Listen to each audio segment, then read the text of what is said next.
Hello, everybody. How we all doing tonight?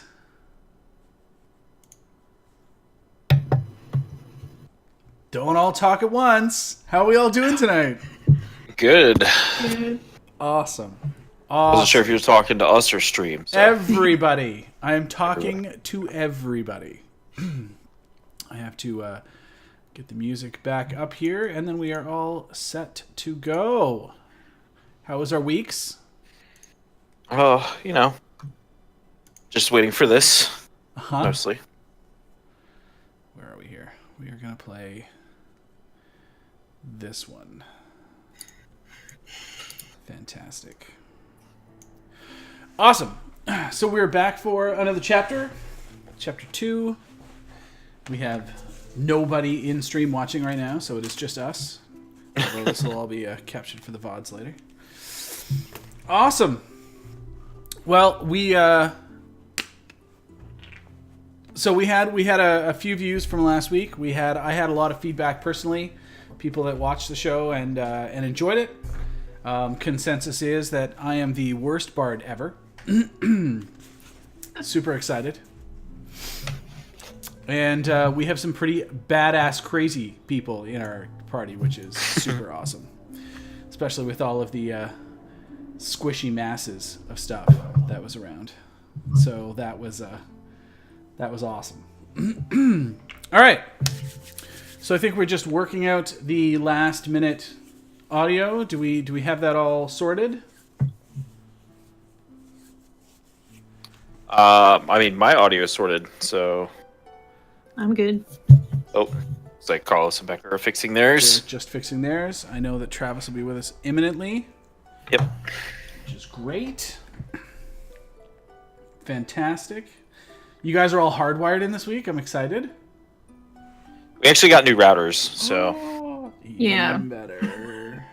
Even better. That's awesome. We're gonna see how it goes. Awesome. All right. Do we have sound now? I can't. Yes. Yay! Awesome. Yay, alright. Perfect. All right. So are we going to wait a minute for Travis? What do we want to do? Why don't we do a little bit of recap of what happened last time, just in case. I like. Alright. So last time we started the adventure, we had a intrepid band kind of gather in pursuits of I guess you could call it a quest for the Summerlands. Some of you choosing to do so for coin, others choosing to do so because you owe somebody, and others choosing to do so just simply because you were told you had to.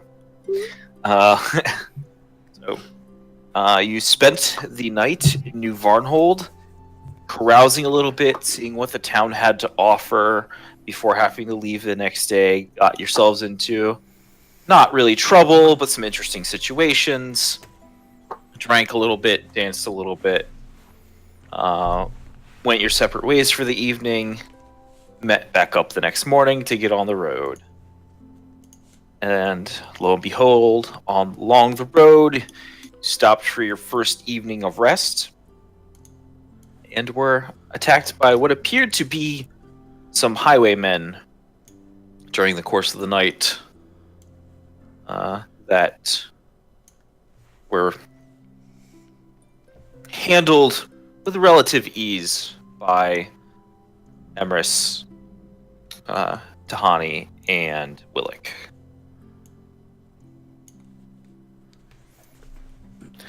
And you guys went back to sleep to finish your rest for the evening.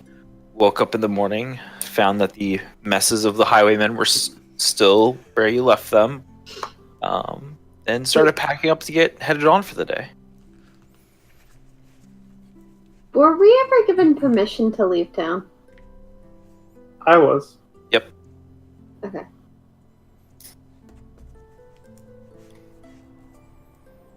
So, you guys are currently headed back on the road. Down south, we can go to that. Actually, let's. Yeah. Go to the lovely Summerlands map. Ooh. So, yeah. You guys were at New Varnhold. You guys are now currently headed along the road down south. So you made a day's worth of travel. So you managed to cross the river here. Get over to about here. Because you guys know it's supposed to take you 7 days to get down there. So you know that it should take you about 3 days to get here. Another 2 to the southern watchtower. And then another 3 down to the orchard. Mostly because you have to travel across land. And not along a road.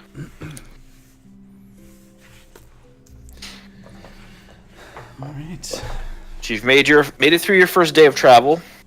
Mm-hmm. Woken up and started headed back on your journey. So I mean, who is taking the lead? How are you guys traveling along the road? Are you just kind of everybody's doing their own thing, or you guys have marching order? What do you want to do?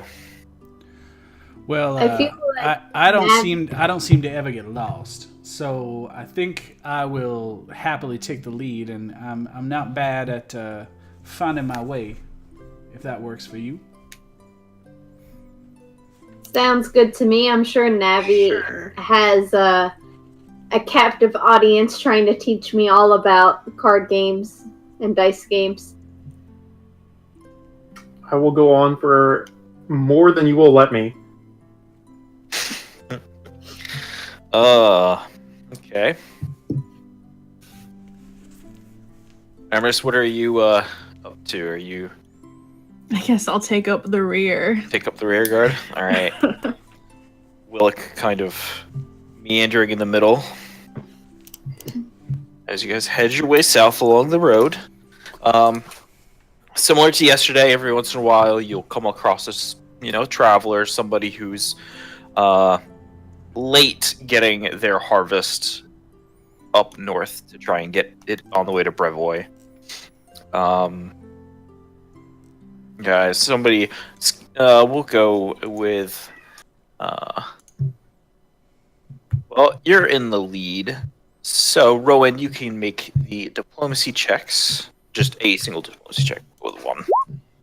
Yes. All right.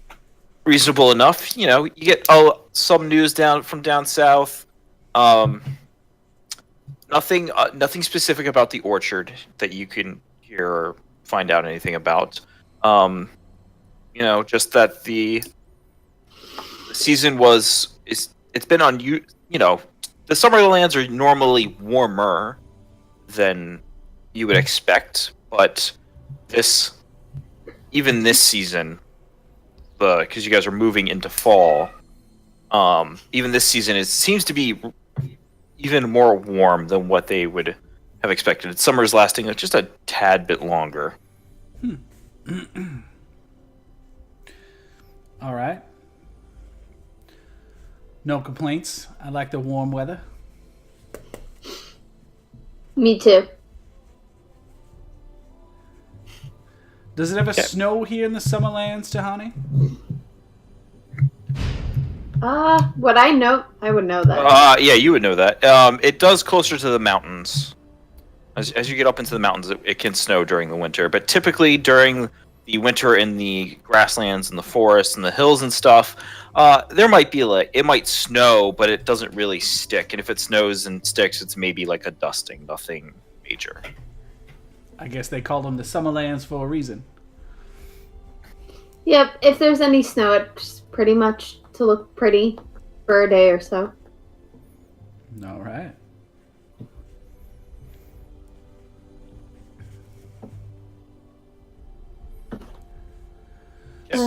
So that's the news that you're kind of getting is just some people talked about the warmer season, and that's why they're a little bit late. They just they knew that they were supposed to start harvesting, but it was still warm. So all right. Nobody has any idea what's going on with that the fiery orchard, as it were. Nope, nobody that you come across knows anything about it. All right. Well, I guess I keep my eyes open and see if anything else comes up. Otherwise, I guess we can simply enjoy the journey.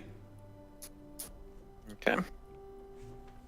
Let's see. So we will have Rowan and Emrys make perception rolls. Is the head and rear guards. I don't see anything. Nope. Preoccupied looking at the clouds. Right. Emrys.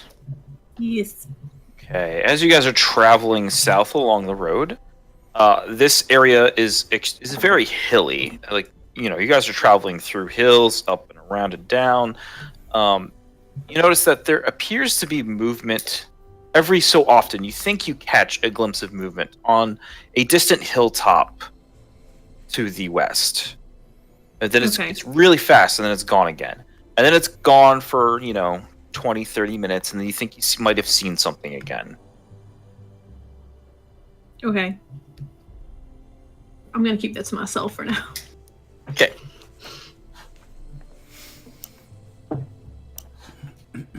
All right, you guys continue on. Do you stop to eat lunch? Do you just eat on the go and try to make as much time as you can? Like, I would think we would eat on the go, but unless we come across someplace that looks like a cool place to stop, I think we just keep trucking along. with some cheeses and meats. Trail Okay. mix. Mhm. okay. I agree. So you guys continue to travel. So you guys make it. Let's see. It's gonna take you 3 days to get here. So one. You guys make it to about here before the sun begins to start setting in the west, and you guys are. So, which do you guys want to? You guys start looking for a spot to make camp. Do you want to travel into the night? Like, okay, so Rowan's like, no, camp. Okay, got it.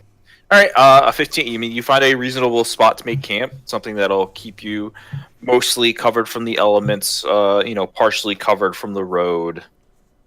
A nice area that you can easily hide, like a campfire and a cook fire and stuff like that, if necessary. Perfect. This spot looks like it'll do nicely.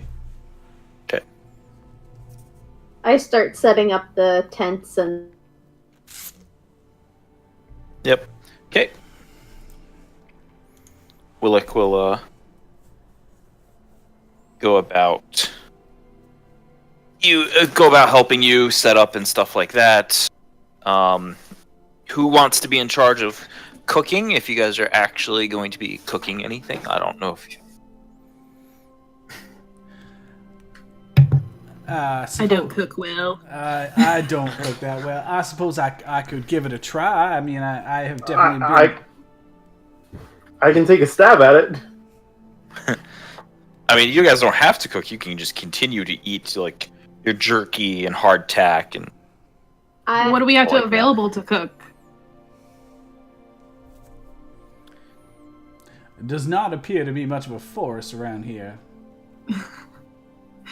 what is No, what but there's is still the role- hills and stuff like that. So catching some game is a possibility of somebody who I has think I would just squish it. is trained in survival and wants to make a survival check to try and either forage or catch something if they want to. I will happily go out and see if we can find ourselves something to eat. I mean, I'm not adverse to rations by any stretch, but I can certainly go out and see what I can find.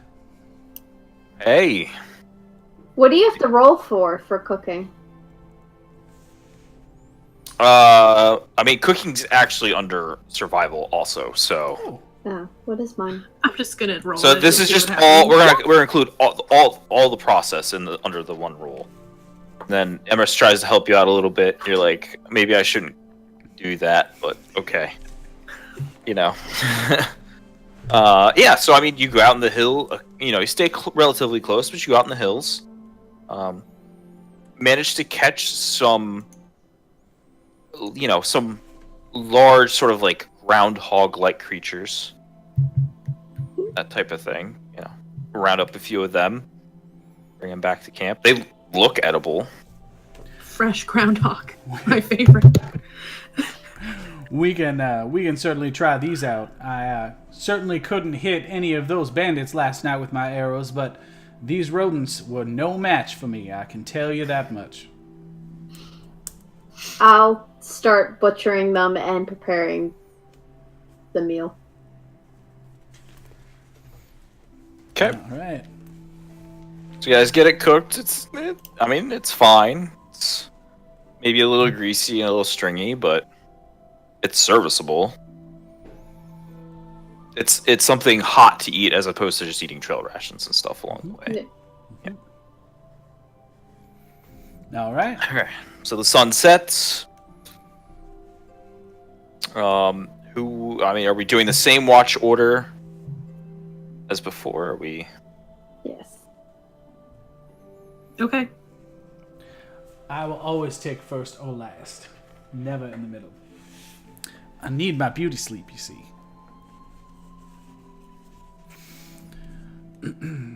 I will make my appropriate evening check. Okay, 16. Let's see. Our human. Yeah, your watch goes by relatively on. You see like a couple, or since it's early in the evening, you still see like a couple birds and stuff still flying around, maybe a little bit. Maybe they're bats. You're not sure. They're a little too far away, but just normal nature stuff. You can tell that the sky is relatively clear tonight. There's a few clouds and stuff, but most of the stars are out. I'll So sit pretty back nice and evening. I will enjoy the view and just take it all in. Okay. Your watch goes by. You can hand it off to My whoever's turn. next. I will tuck myself in and say my prayer and go to sleep.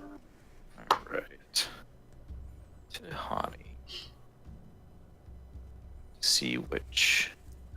If you hear a fire truck, I believe that is Santa Claus coming down the street. Oh, nice. Okay. Let's see. All right, you do have dark vision, so I know. All right. You get a 15. Let's take a look. All right. Nope. It's nice and quiet during your watch. Nothing happens. Every once in a while, you hear maybe the scurrying of a small mouse or something like that, but nothing that seems to be out of the ordinary. I'll breathe in the cool night air and enjoy the stars too. Okay. So who's up third? Is that? I think I am. Okay, Emerson. All right. May roll me a perception check.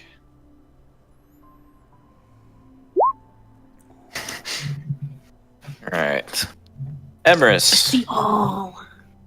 It is about halfway through your watch. Why do I see everything? We should just not have you take watches. Then nothing will happen. No, you want me to take watches. We might die in our sleep. So you're chilling in camp, and then you're looking at the stars, watching the surrounding hills and stuff, and you notice kind of the same distance as before, where you would kind of see motion off in the west. You see motion again, basically like a couple hills away. Okay. And you can see that it's something that moves over the hill kind of towards you, blocks out the stars really quick, and then comes back down. Okay. That's all you've seen so far. How far away is it, do I think? Hundreds of feet. Okay. Yeah, it's probably a good 500 feet away. So it's literally just a shadow right now. Right now, it's just a shadow, yeah. Okay. I'm just going to keep looking. You see, as you can catch the glimpse over the next hill, and then so when it gets a couple hundred feet away, you can start making out the shape. It looks like a person riding a horse. Okay. They stop. They get like not on the hill next to you, but the hill just past that. They crest the top of that hill and they stop. And they just kind of watch you. Well, I'm watching them. Okay. You can roll me another perception check. 19's pretty good. 19's pretty good. All right. So as you're watching this figure, you're like, you start to realize that it's not a person riding a horse, like you thought from the initial silhouette. Looks like the horse is missing its like upper head, and from there is where the humanoid body extends from. So it's a centaur. So Out of game. yes, It's a centaur. yes, out of game. It's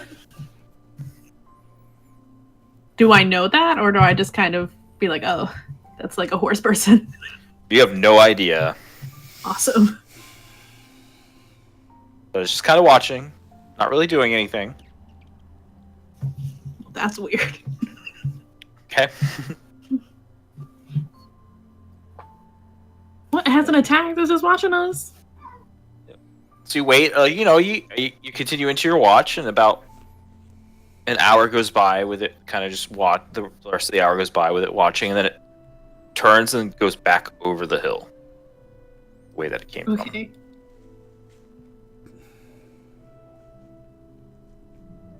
Well, that was fun. So your watch ends.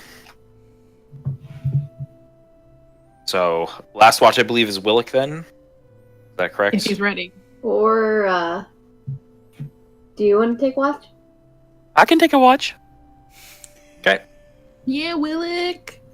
All right, Willick can roll me a perception check after Emrys wakes you up. Emrys, do you tell Willick anything about what you saw? I'll mention some weird shit. So, just kick me if something happens. Hopefully I won't have to kick you. That usually hurts. I'll be fine. Okay. I'm strong. I got a hammer. It's nighttime and Willick's a human, so can't see quite as far. Your watch, Willick, goes by pretty uneventfully. It's a night light breeze. Most of the stars are out. Light cloud cover here and there. Beautiful But night. overall, yep. So you just keep watching, and then eventually the sunrise comes up, and you can see the morning glow rising over. Once the sun comes up, I'll wake everyone up. Okay. So the sun starts cresting, over the mountains to the east, and you begin waking everybody. Good morning. Did I miss anything last night? No, nothing. Nothing during my watch. All right. Well, I guess I will try to cook ourselves some breakfast again.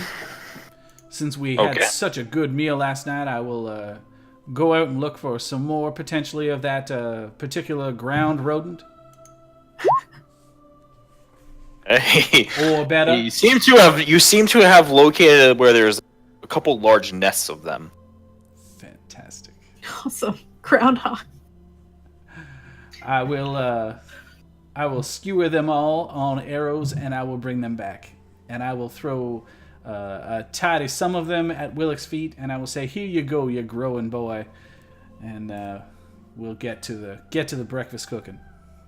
Okay. Much better than my usual fare. Which is like almost nothing. All right. So, you guys eat your breakfast the same as last night. Serviceable. It's fine. Pack up camp. Cover your tracks a little bit. That kind of thing. All You guys right. head on for the rest of the day. Okay. So, Let's begin traveling south. Alright, same marching order. So, Rowan, make me a perception roll. Okay. So you've Nice. been traveling for about 3 hours now.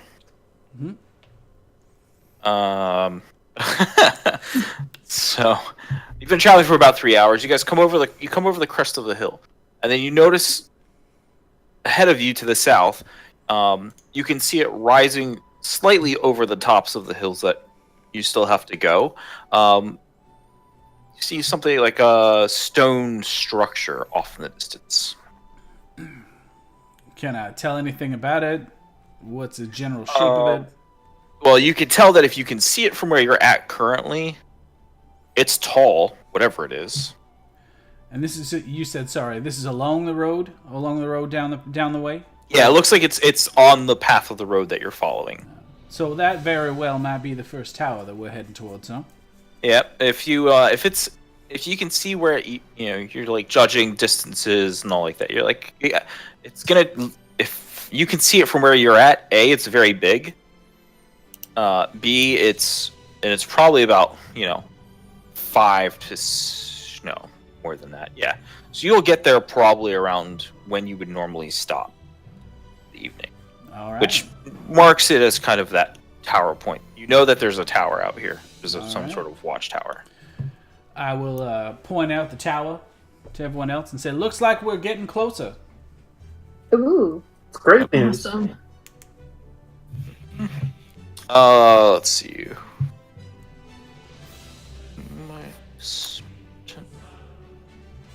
No, the only one that might know. Tahani, go ahead and roll me an intelligence check. Oh boy. Nope. Okay. Nope. Got it. Nope. Alright. Nope. So, you guys continue your journey. Emrys, you can roll me a perception check. You're in the rear. Okay. You do get it's like 1 or 2 travelers going by this today, and that's it. So, Rowan, go ahead and also make me a diplomacy check. All right. So you get sort of the same thing that you did yesterday for the most part. However, the one traveler that is coming up this way has actually heard of the Leviton Orchard and has heard of a little bit of what happened. Well, what pray tell did you hear, sir? From what I heard through the workers, because of course they all talk, is that some fire suddenly started down there in the orchards and then spread to the buildings somehow, and the whole place is gone, wiped out. Gone, you say? Yeah, and nobody has heard from any of the Leviton family. Just a few a small group of workers that were out in the fields at the time when the fire started and fled, made it. Wow. Yep. The whole family perished? It's like maybe they're still down there and they just haven't, and they're repairing or something like that. But as far as I know, nobody's really gone to check on them yet. So if that's you all, that's great. But yes, sir. Wow. Well, I can tell you, we are definitely on our way down there. okay. How Well- long ago did they say that this had gone down and happened? It's been a couple weeks now. A couple weeks, to say. All right. Well, thank you for your help. Mighty kindly. You're welcome. Like tosses you an apple as he. Does it taste smoky? No. The aroma. Yeah. All right, you guys continue on the road and travel for the rest of the day. It was similarly uneventful. There's not too many travelers going around, going through. You guys aren't really noticing anything out of sorts. Still, again, a nice, clear, light breeze day. Still slightly unseasonably warm. As you guys make your way. When it comes to the last couple hours of your journey for the day, you guys can now see that the tower is, and you can tell that is now a tower as you're kind of going up and down the hills. As you're approaching it, is definitely tall from where you are now. Made out of gray and black stone, hewn. You figure it's probably anywhere from 40 to 80 feet tall. Ooh. Depending on what the terrain and over where it's at looks like. So it is rather large. It's impressive that it's a singular tower kind of out in the middle of almost nowhere. Must have been a feat to get all that stone there. Mm-hmm. Well, you do know that you are less than a day's ride from the Tors, which is this mountain range to the east here. Yeah, so you know that if you go cut across, and you have to go across the Kellen River to get there, but you know that you can make the mountains within a day. So stone is close. It's a lot of stone to build that. It's a lot of time to build that. I can't imagine how far I'd be able to see at the top of that tower. All right. So About you guys- when was it built? Let's see if you know. So do you have knowledge history? Do Does I? anybody have knowledge history? Nope. Okay, Tahiti, you can make me just a general intelligence No, you check do. then. I do? It's all Oh wait, no, zeros. that's a class thing, but you don't have it. Yeah, so it's one of her class skills, but she's not trained, she doesn't have ranks in it yet. So, but Tahani, you can make me just a generic intelligence check. Here we go. Hey! Nice. Hey, all right. Ooh. You know that they were built, probably about 60-ish years ago now. They were built after an invasion from a barbarian horde came from the east. Directly to the, well, not direct, yeah, to the east, this way is actually Casmaron. It's technically another continent Well, that borders this one. And it's highly untamed and wild along that edge. And yeah, so a barbarian horde came and attacked. And after that happened, the Summerlands decided to build 2 watchtowers. sounds good. Keep an eye out for advance warning. They no doubt know that we're coming. They could probably see us from here. Okay. So it gets to be towards, the sun isn't exactly setting yet. It's definitely waning. As you guys approach the tower, come over the last hill and come down. Pull this up. Made good time. Right on schedule. All right. So this immense 50-foot structure is built deep into a hill that has been leveled flat on the top, giving the tower a solid foundation on which it sits. You can tell from the way you approach that the first floor is actually inside of this hill, as the main gate for the tower is on the west side of the hill. It's large and made out of stone and iron. It's kind of built into the hillside, with the very top of it being where connected to the tower that you can see. Should we be looking at a tower right now or still the map? Still the map. Okay. Yeah, still the map. You don't actually need to see the tower floor or anything for this. So you can tell it from where you are. The upper floors are probably about 20 foot in diameter circle. And the top is capped with a fortified platform that is surrounded by crenellated walls. And you can tell that there's something in the middle of the platform that is large and metal, but you can't make out what it is from the ground. But as you guys approach, there is a summer guard out behind the gate. All right. Good evening, sir. Or thereby almost. I'm hoping that we can come on in and pass the night. Okay. So he nods to you. You can tell that he's wearing the green outfit of a summer guard. His armor and stuff is a little bit lighter, not like not the typical chainmail and scale that you've seen before. He's wearing more like studded leather type armor. Maybe a little bit lighter. Goes, greetings. I am Sergeant Ashmore. Well met, Sergeant.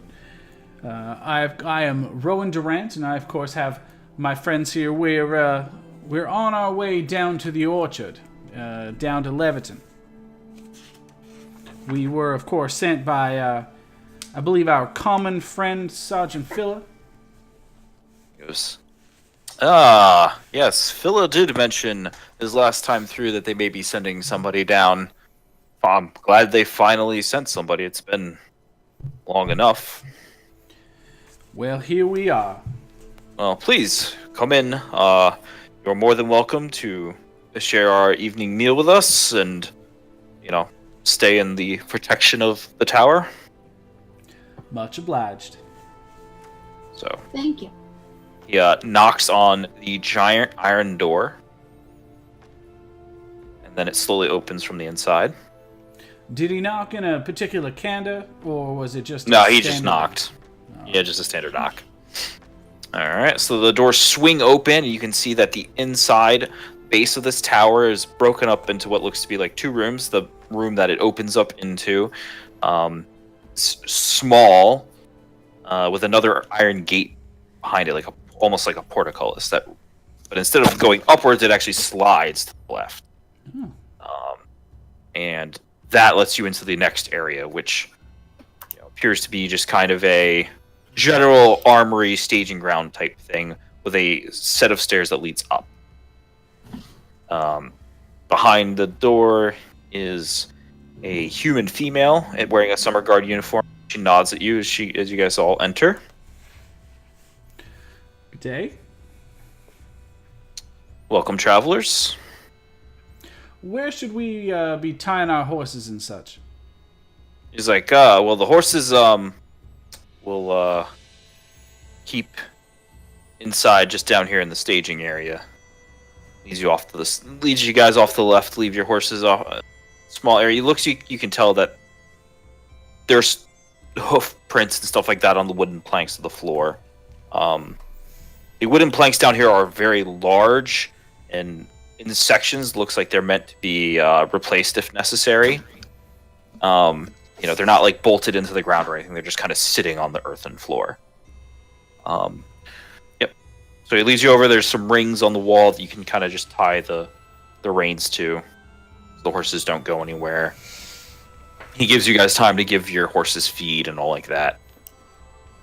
I didn't realize we had horses. I have to pick a name for my horse. We talked about this yesterday. It's bad luck to name your own horse.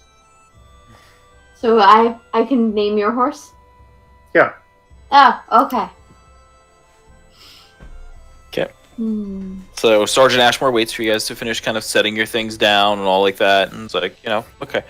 He's like, yeah, the ground floor here is mostly just for supplies. You can see there's some crates off to the side and stuff like that. It's like they have supplies in it.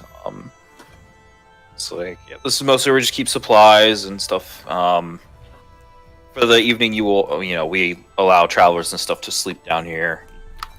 Roll out what bedrolls and stuff you have with you. So if we had more bunks, I would gladly offer them. But when you see upstairs, it gets a little bit cramped. No problem. Okay.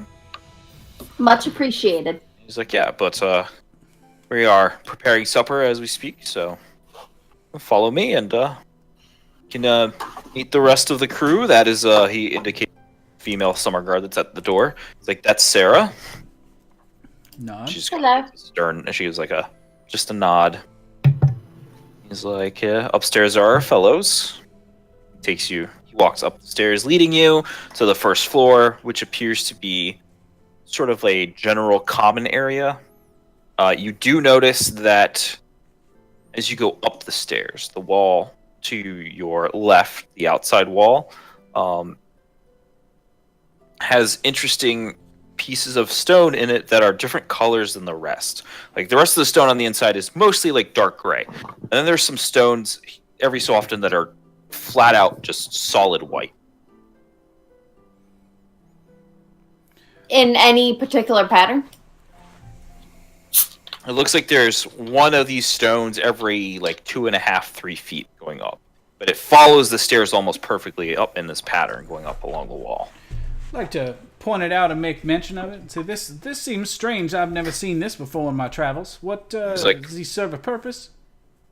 He's like, well, the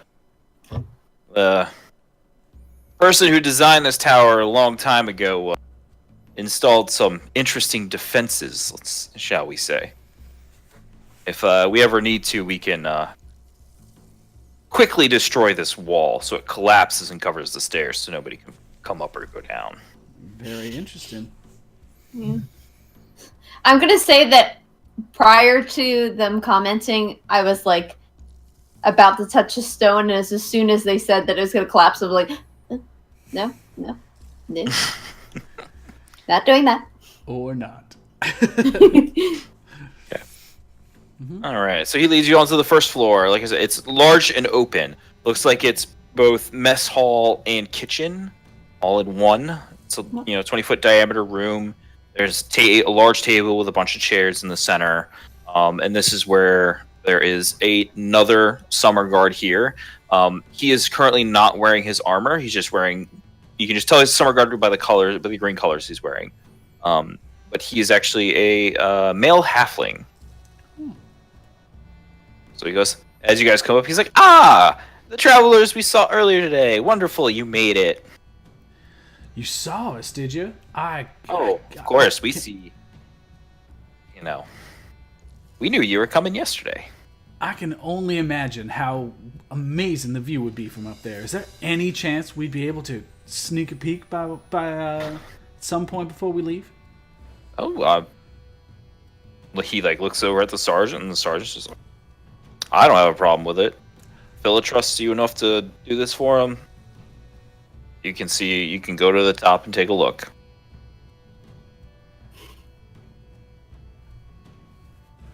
Ooh. Where's the stairs? So you can see them. They're like just on the opposite side of the stairs that you guys come up out of. I take right off. I just shoot right up the stairs.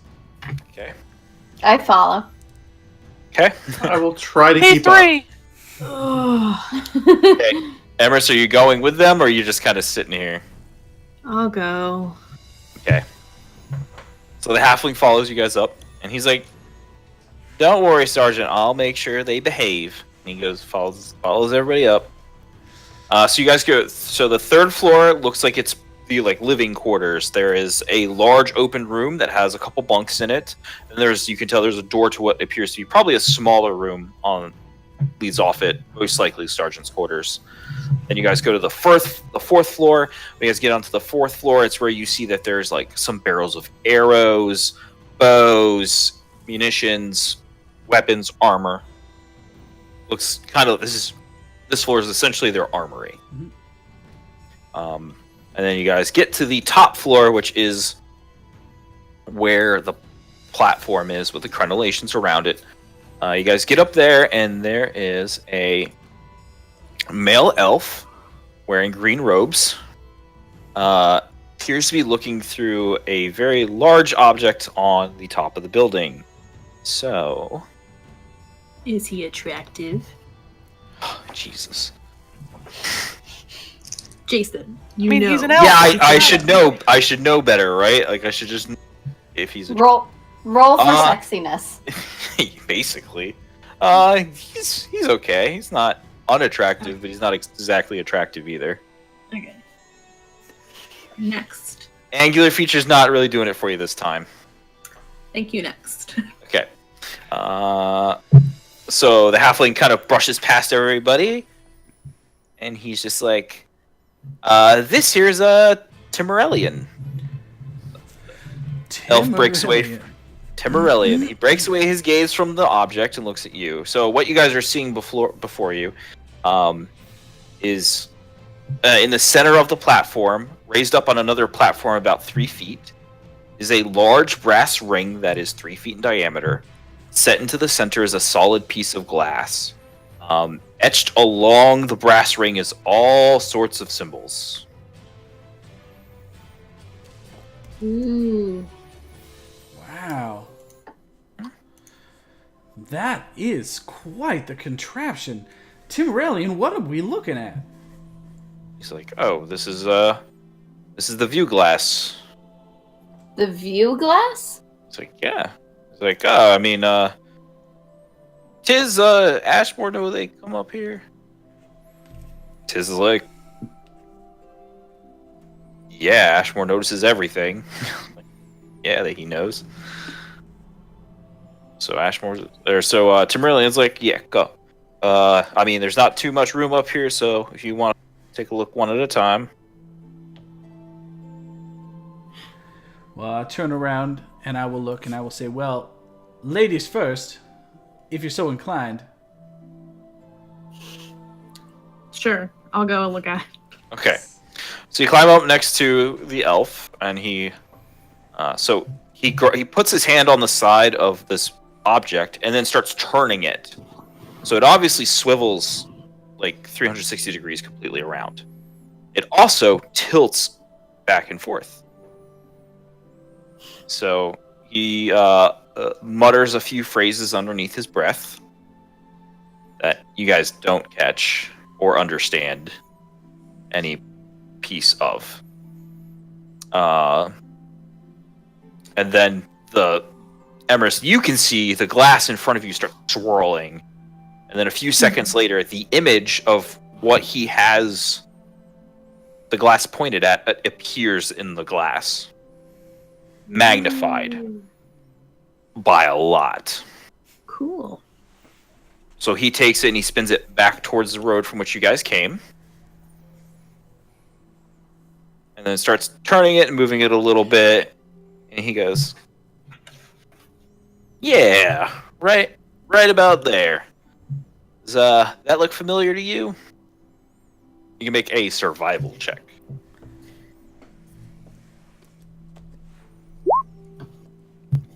It's good enough. He has it pointed almost directly at the area that you made camp last night. Holy cow. That's cool. Yep, and you can see it almost as if you were standing maybe 50 feet away. That's, you guys know that you travel about 30 miles a day. Wow. Jeez. So, he's like, yeah, so this is what the view glass does. Lets us see really, really far. That's cool. I used to be able to do that. And then I walk away. What? Okay. I was always told it's rude to watch people sleep. He's like, well, we only took a look because we saw the light from your campfire. So of course we see light. We take a look and just to make sure nothing out of the ordinary. That's it. Then we saw you guys wake up in the morning and head this way, and checked on you every so often, make sure you're still there, headed this way. That's called stalking. I would know. Okay. Yeah, so he gives everybody a chance to come up and look through the view glass, which he will point at the road that you guys came down and move it around, stuff like that. He'll point it out towards the west, the way that he's supposed to be watching, and over the next, sort of 30 minutes, you guys get to see that this thing can see, again, really, really far. Well, I'll ask. So, we, of course... Isn't that the Noman Highlands over there? Yeah, he's technically... the road you traveled on is part of the Noman Highlands, too. But yeah, that all of from here over to you can't see it because it's off the map, but over here somewhere there's like another range of mountains, essentially, and then all the area in between is the Noman Highlands. So listen, Tim Morelli, and I gotta ask, do you often see many of the Noman people from here? The Noman people? I mean, technically we're all the Noman people if you were born in the Noman Highlands and live here. I was specifically talking about the horse-persuaded folk. Yes. Oh, you mean the Noman clan? Yeah. Oh, I mean, every so often we'll catch a glimpse of them. They move around a fair bit. You seen any of them lately? I think the last time we spotted one was probably about a week ago. All right. Do I know what he's in referencing to? Make me an intelligence check. Let's see if you know.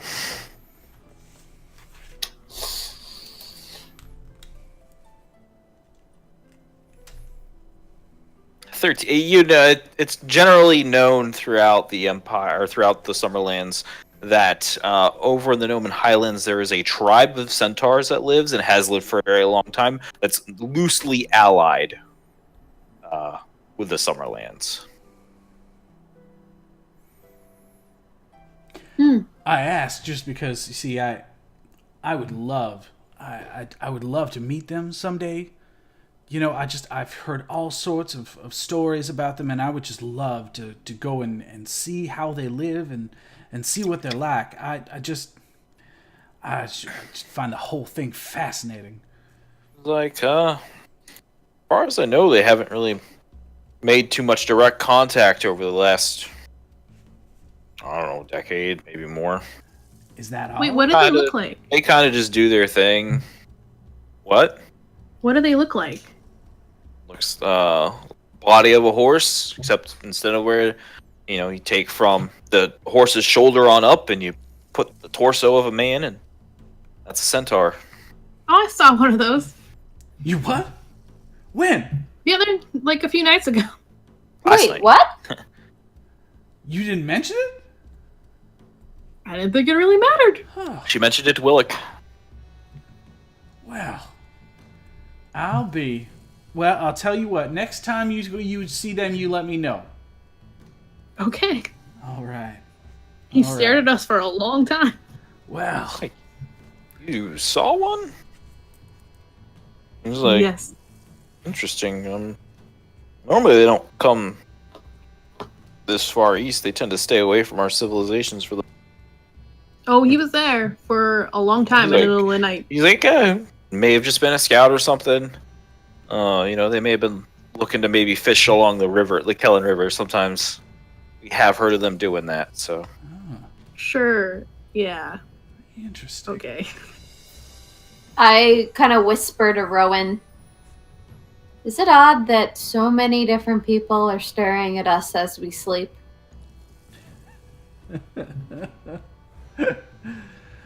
Well, as long as I'm asleep, I don't mind none, but I see your point.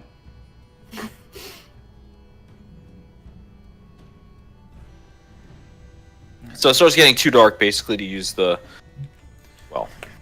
some of you to use the view glass. So you guys head down for the evening.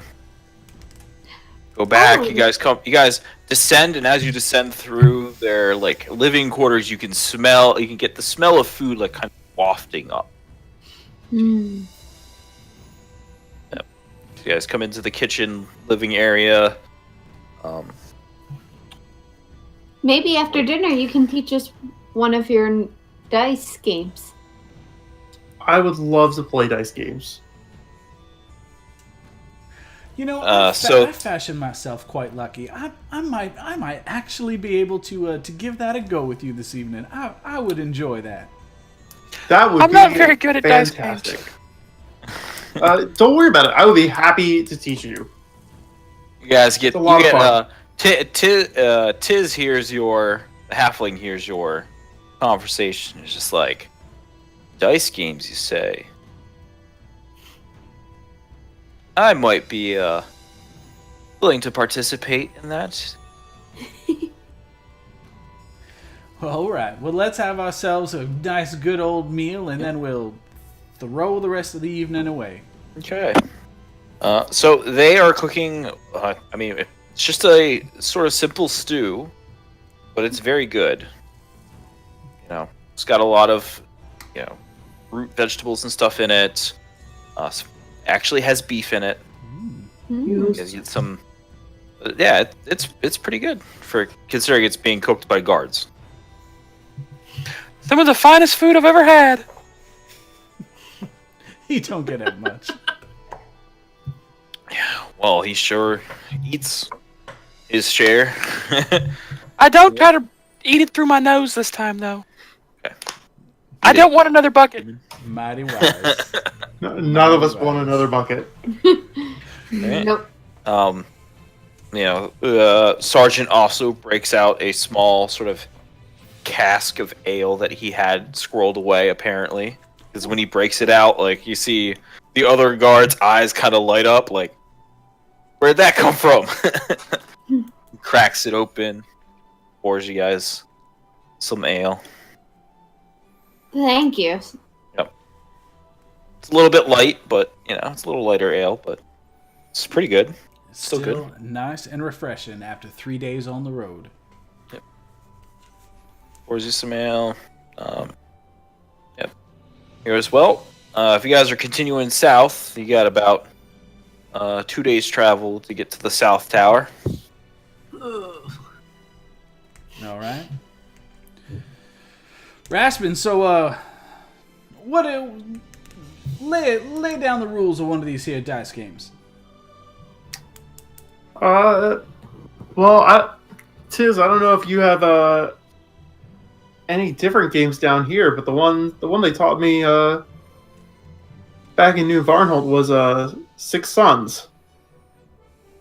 Tiz is like, 6 sons, you say? I may have heard of it. I'll give the knowing look over to Amris, and I'll just shake my head also. I have seen this scenario once or twice before in my time. Well then, Let's Tiz, see, why don't you go on and show us all how it's done then? Okay. So, Six Sons is a game of dice. So each player gets a set of 6 dice to use during the game. They're just 6-sided die.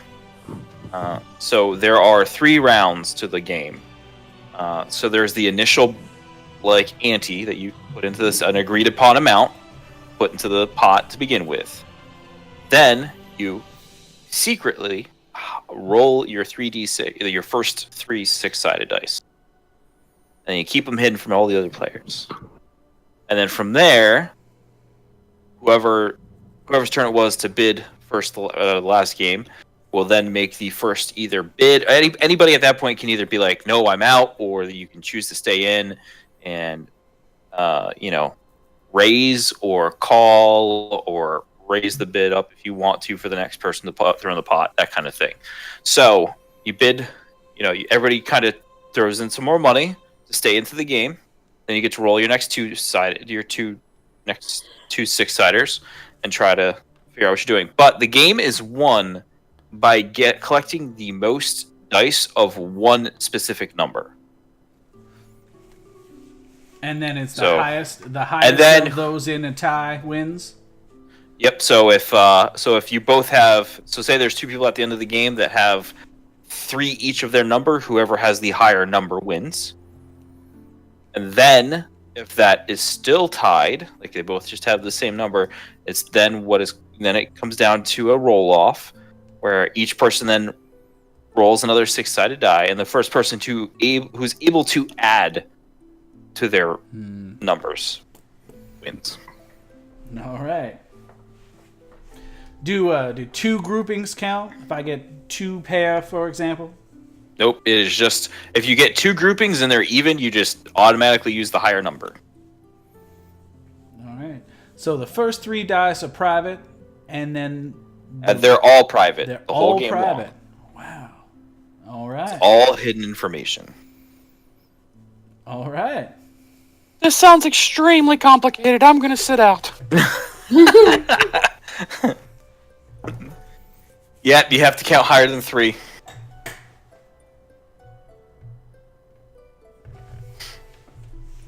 So, Tiz is willing to play. Who wants to play some Six Sons? Oh, Absolutely. I'll try some Six Sons. What's the buy-in? Tiz is like, how about 2 copper pieces? I'll do that. Do I Sure. own 2 copy pieces? Probably.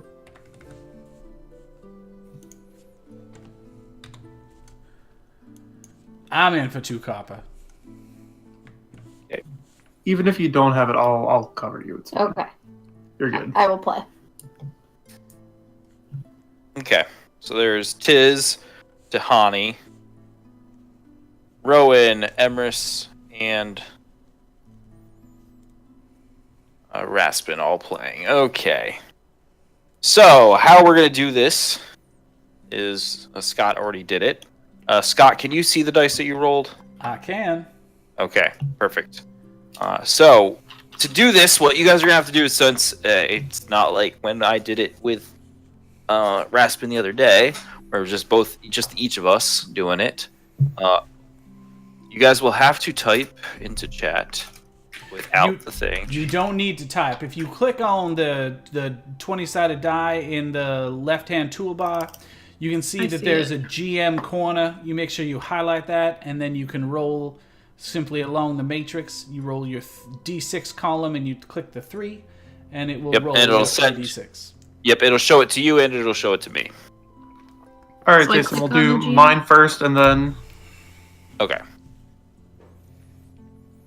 So you click the GM button, and then you just go over the matrix. You see D6 over to 3, and click. That's mine. That's yours.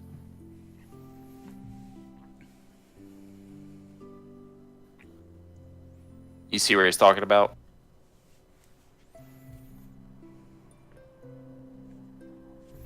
Me? Yeah. Yeah. Okay. Want me to do it? Yep. Okay. Perfect. All right. So everybody's put in 2 copper pieces for this round. So we are going to say we're going to go.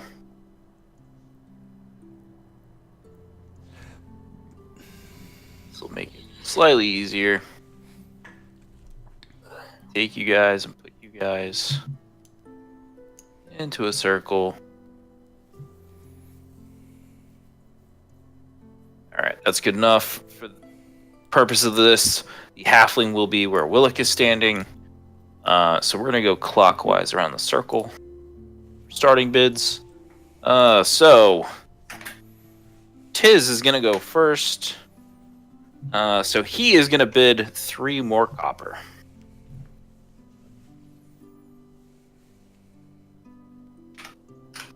Okay. So he bids 3 more copper. So, Emrys, you are next. You can choose to. First, I guess I should ask: does anybody want to be out? Does anybody want to fold? I think I'm out for this one. Okay. If Rambadazzle is not kind this time around. I'm an adventuring man. I'm still here. Okay. All right. So we're gonna skip Raspin. All right. So Emrys, Yeah. you can either choose to meet the current bid of and add 3 copper to stay in, or you can choose to raise the bid by paying over 3 copper and forcing the next person to do the same to stay in. Sure. I'll pay 5 copper. All right. Ooh.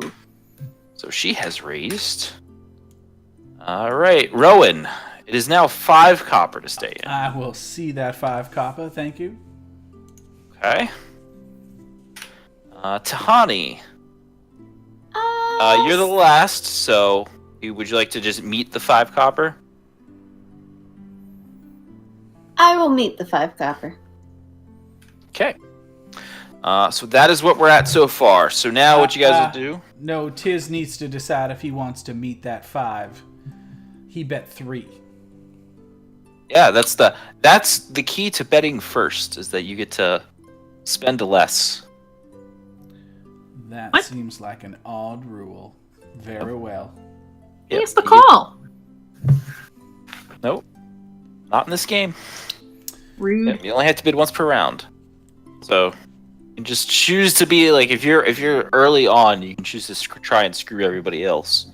But maybe it'll screw you. So anyway, all right. So everybody can roll their next 2d6.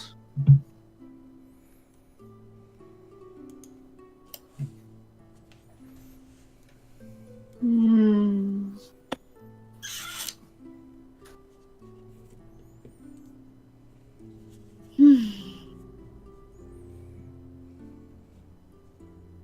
Who goes first?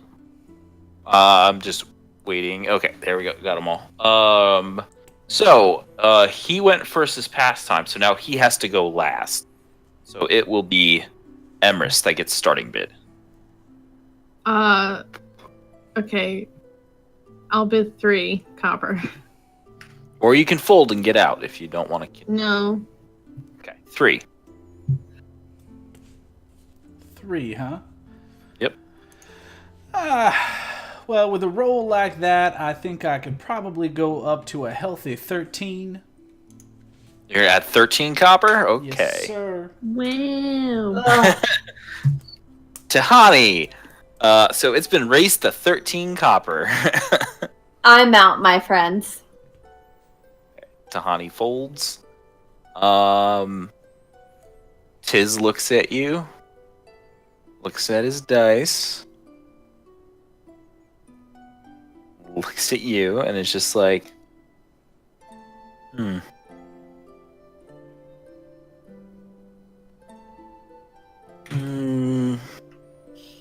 So slowly counts out a silver piece and 3 more copper and adds them to the pot. Oh, Welcome my. aboard. All right. Everybody gets to roll their last dice. Everybody who's still in, anyway. You said you were out, right? Mm-hmm.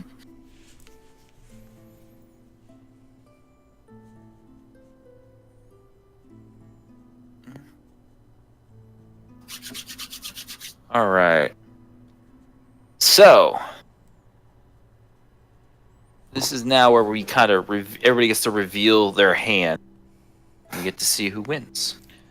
No more betting? No more betting. That's just the 2 It's rounds. such a weird game. I know, but I was hoping for another round of betting. All nope, in. but you will. All in, Rowan. You will be the first person next round to bid All right. because you're next in line. Yeah. Well, Okay. I will cheerily reveal my 2 pairs, 1s and 2s. So you have 2 2s. Is currently the high. After that, let's see. Emrys has 3 3s. And Tiz reveals his 3 2s and looks over at Emrys like, huh. Well, Literally had no idea what I was doing. well played, dear. Well played. So let's see here. Jesus.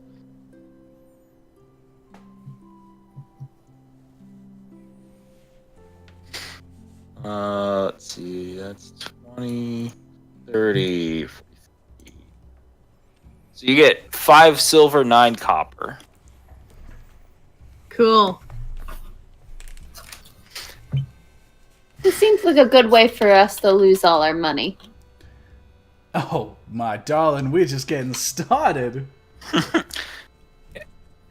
All right. So, does everyone still want to play? Absolutely. Sure. All right. Just got my first taste. Of course I'm in. All right, so everybody throws in their 2 copper pieces. All right. So let's get our initial starting rolls going. Ugh. Ugh. Okay.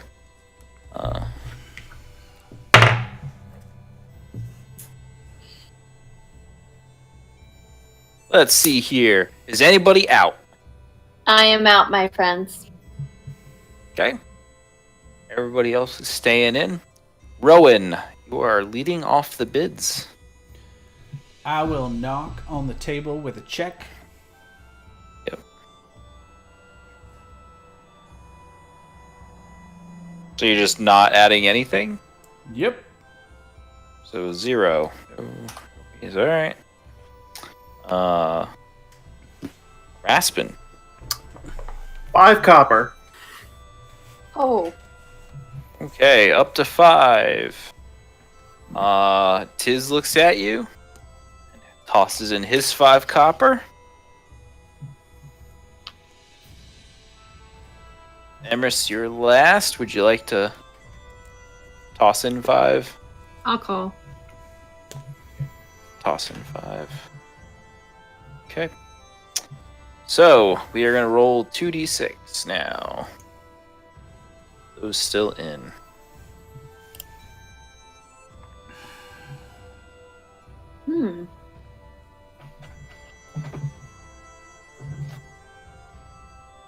All right. Raspin, you're leading off bets this time. We'll do 3 copper.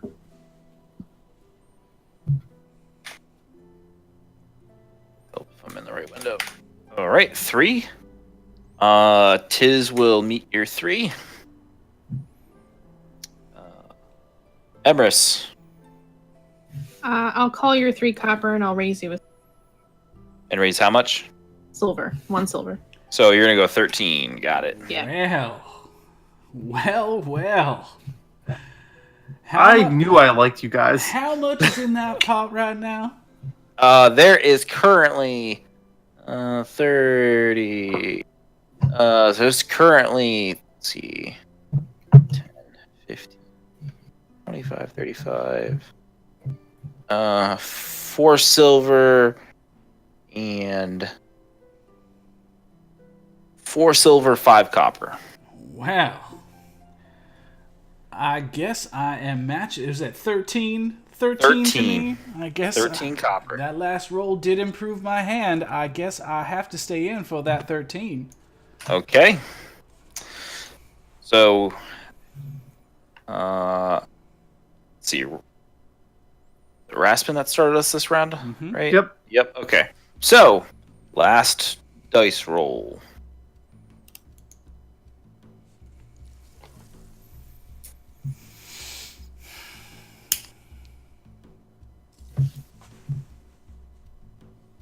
Okay. So, we will start with so Tiz lifts his hands and he has 3 1. It's yes, 'tis 3 1s. Whew. 3 1s. Wow. It's got me Okay. beat. Yep. Let's see. Raspin has 2 1s. 2 1s. Emrys, what do you got, darling? 4 4s. Oh! Oh! The Soul Crush. I will reveal my 3 6s. 6s. Oh! Well played, darling. Everything for you. Wow. Tiz looks over at Emrys and is just like, huh. Looks over at you all and is like, you all seem to have brought a shark with you. Well, you don't want to know what happens with this one when there's blood in the water. Maybe I should be out for the whole night. What's the fun in that? I think I'm going to take a bit of a break myself. Thank you. I'm gonna But grab my winnings. I will be Yep, back. you got another 5 silver, 6 copper. Yeah. I'm gonna go find something to smoke. See you later. Tiz is like, "Man, you take all of our money and then you just leave? You don't even give us a chance to win it back? That ain't right." Yeah. That's okay, Tiz. I'll be back in just a few shakes. You can take some of my money. Perfect. I'm going to pat Emerus on the shoulder as I stand up, and I will walk out, back up the stairs towards the roof. Okay, you guys go back up towards the roof. Timrelian is up there, currently watching. He's using the view glass. Which you guys find odd because it's really dark out. He obviously can see in the dark. I just want to stand up there and kind of lean over the wall and just stare out into the Noman Highland areas. Okay. Just staring out, watching. Unlikely Alright. that I notice anything, but You can make I'll a give it a perception shot. roll. Ooh. I mean, 23 is pretty good. but it's dark and I'm a human, and with 6 stories. No, up. but what you can notice is that you see some lights out in the distance. You see a couple, like a light here, a light here, a light here. That's not stars, not in the sky, but in amongst the hills and stuff like that. See a couple lights. Upon noticing it, I'll ask Tamerlan, hey, what are those lights out there? Oh, he takes the chance to turn the view glass towards one of them. And take a look. Don't mind if I do. All right, you look through the view glass, and it's hard to make out, but you can still tell what it's pointed at. It looks to be like, almost like a farmhouse. Oh. Some candle lights and stuff through the windows. And he's like, yeah, that one there is probably about 12 miles or so out. Wow, this truly is a magnificent invention. You might have an eye for this, you know? And he turns the view back and starts looking around again. All right. Yeah, I'm just going to return to the edge and just spend a few minutes taking in the air, taking in the sky, and just looking out over the vastness. Okay. Emerus, you doing anything up here? You just hanging out up here? I want to look through the viewfinder thingy. Okay. I mean, Termillian's like, I mean, sure. You have to just kind of watch whatever I'm doing. Unfortunately, I gotta, keep the watch up. But Sure more thing. more than welcome to help. He's like, so he's scanning, kind of sweeping slowly along the edge of the distant mountains, towards the west. And for you, you can see what he's looking at, or you can actually make out the mountains and stuff in the viewfinder. Whereas So why are you looking Rowan, over there? he's like, those are the mountains where the barbarians came from. And he's like, it was 60 odd years ago, but we let our guard down once and they got us, so never again. Uh-huh. Not all barbarians are bad. Looks over at you and he's like, not necessarily, but ones that invade and attack and pillage and destroy can't have that happen again. Still just, I was like, we just keep an eye out, that's all. It's our job. How do you communicate with the nearby cities and other summer guardsmen? I never knew. I was like, well, that's why I'm stationed here. Use some magic to communicate. I see. Do you ever sleep? I mean, yeah, I do. And then Tiz or Ashmore will come up and use the viewfinder, use the view glass, and then if they see something or whatever and need it, they wake me up and All right. I can send a message if necessary. It's never happened in the 3 years I've been stationed here, but Can't be too careful now. it's a job. Well, I'll let you get back to it, and I'll start to head back downstairs. Alright, so while they're upstairs, Tiz will ask and be like, so, he's obviously, willing to wait until at least Rowan comes back before starting another round. So, you guys are travelers. Where are you from?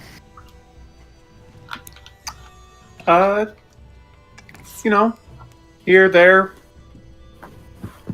We're kind of mixed bag, mixed crew. Not from any one place in particular. We all left from New Varnholt. Oh. It's a nice town. Got some good food and drink up there. Yeah, we had some great pies at the Pink Pig. That place is...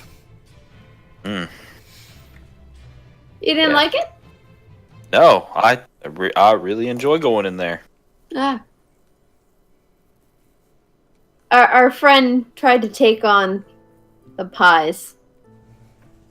Oh, really? It did not go well. Oh. He challenged himself to eat 3 pies. I'm sure Mallory was not too thrilled. I don't believe so. They tasted good going down, but not as good coming back up. That's usually the way it goes, friend. Usually the way it goes. He looks over, he's like looking over. So you seem to actually be from around here. Who is he indicating? He is talking to you. Ah, The one who's from around here. yes, I'm from the Sunflower Temple. Oh.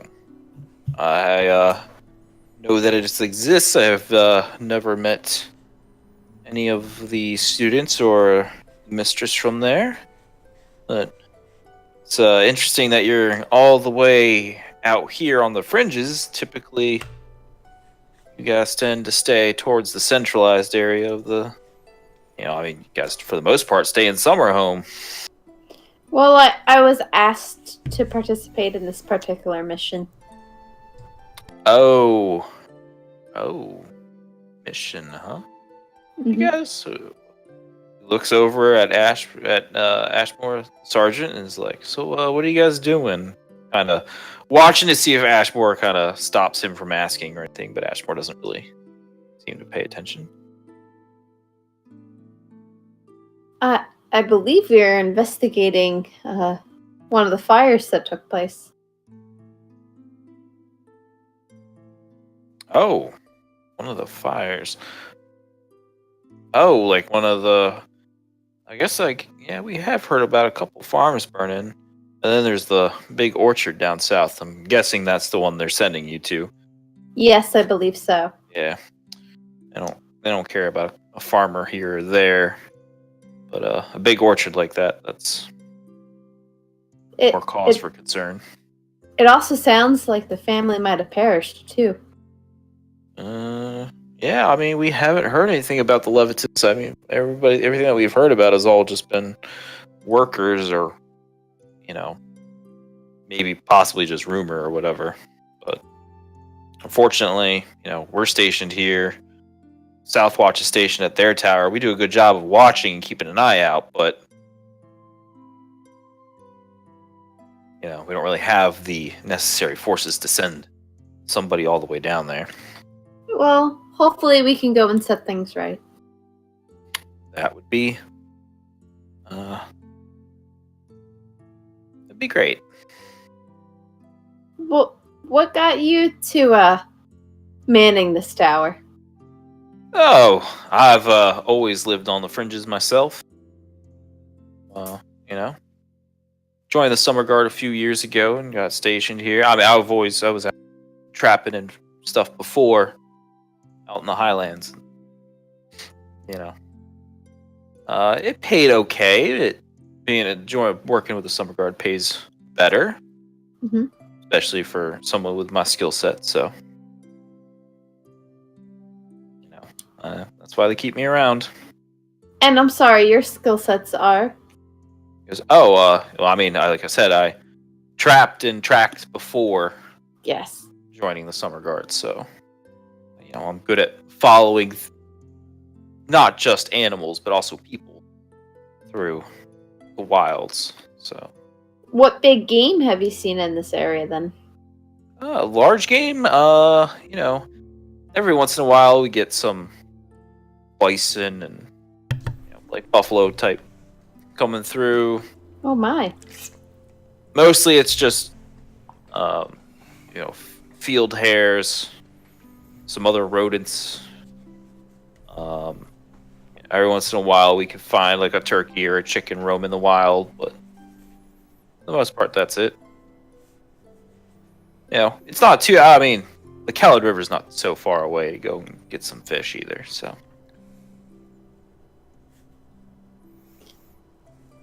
Where are you from?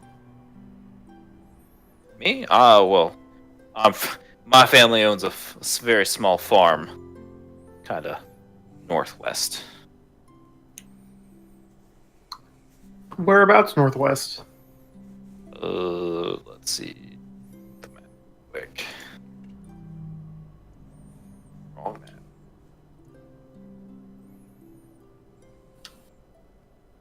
Northwest. Here, it's probably up here. Probably 2 or 3 days west, probably 3 days ride west of New Varnhold. Is that anywhere near the property that I have? Yeah, your property is about half a day's travel west. Okay. So your property is on the route towards that. Not necessarily close, but Not too far. not too far. What type of fruits did they grow? Well, that's the problem. Being family of halflings, growing, orchards is a little rough for us. So, my family mostly grows vegetables, carrots, potatoes, that kind of thing. Still a necessary part of the Oh town. yeah, I mean, it's actually a really good business around here for the locals, considering everybody else's stuff. Yeah. They don't have the vegetables to eat, so. Well, if we come across your farm, we'll be sure to say hi. Well, you'll be able to tell it right away. It'll be the one much smaller house. Fair enough.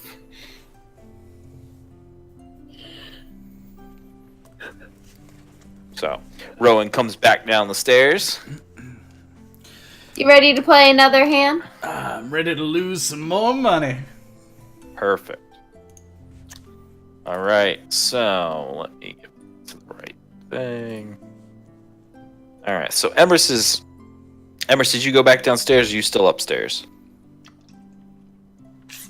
I'm still upstairs. Okay. We're gonna shift this a little bit. There we go. All right. I will still play a hand. So we are down to 4 players. I'm still not good at numbering. Yep, that's what I figured. All right, so we are down to 4 players. So we each tossing the 2 copper, and guys can get started.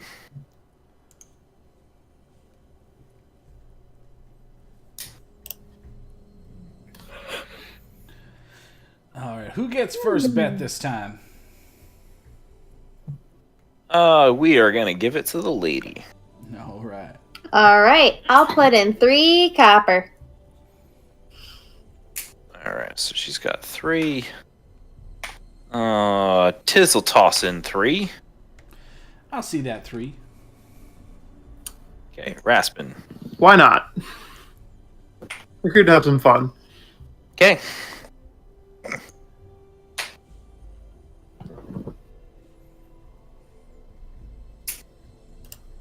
Alright.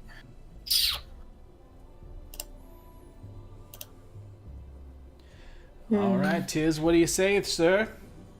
He reaches over, pulls another 5 copper out and sticks it on the table.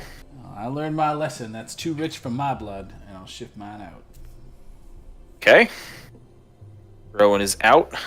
Raspin. I am also out. Nivi is just not with me today. Okay. Tahani. You staying in?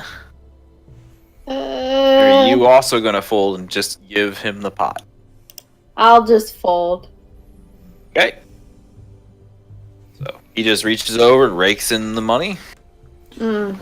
All right. Mm-mm-mm. In for another 2. So he gets 2.5 off that. Alright. Alright, so start this up again. Everybody's in for 2. You guys can give me your initial rolls here. Dun, dun, dun. Hmm. Okay. Okay. Mm. Let's see. Rowan. I believe I will open up with 2 more. 2. Alright. Raspin. 2 sounds good to me. Okay. Tahani. 2. 2. And Tiz will toss into himself. Get our next round rolls.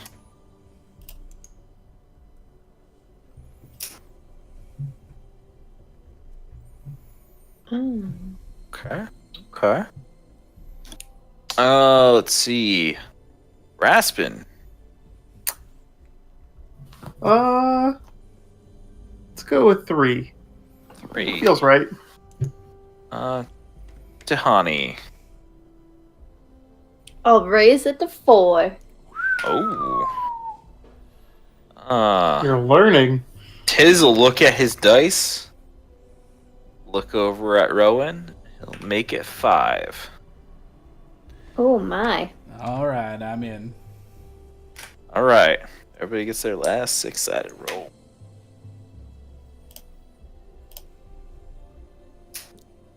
Okay. So, Rowan, you have I got 2 2s and 2 1s. 2 2s. Raspin, Got 3 3s. 3 3s.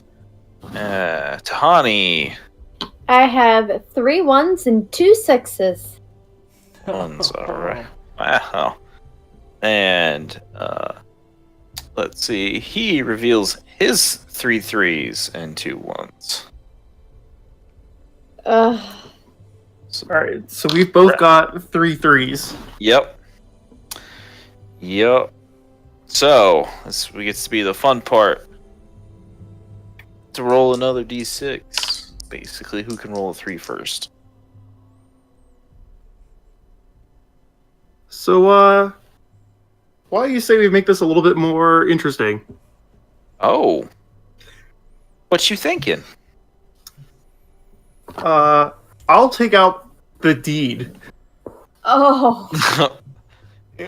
He looks at it like, I don't know if I make enough to cover that in a year. Well, I'm not planning on being around here, He's especially like, often. he starts scratching his chin. Hold on, let me see. How into this is he? How into this is he? Okay. He's like, you know what? I might have something. He's like, just wait right here, right? So Oh my. so he's like covering his dice, right? So He goes, looks over, he goes, Ashmore, Sergeant, come here, please. Make sure none of these hooligans take a look at these for me. I gotta go upstairs and get something. We're gonna sweeten the pot a bit.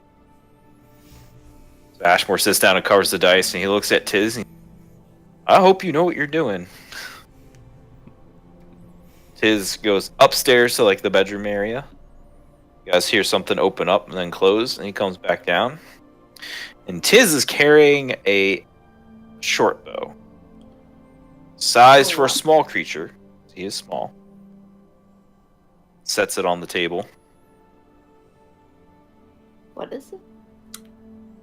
It's a short bow, but it's not that it's really well made, but he offers it for Raspin to go ahead and pick up, take a look at. So what can I tell about this? Well, let's see here. You pick it up. It's nice. It's a solid bow. It's a little. You look at it, and the ends of the bow are a little bit oddly curve shaped. Right. So you go to pull on the bowstring, and you can't get it to budge.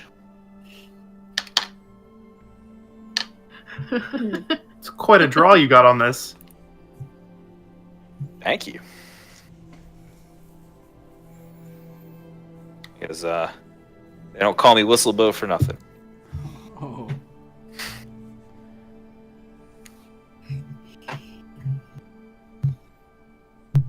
So it is a short bow, but it's a composite short bow with a specified strength attached to it.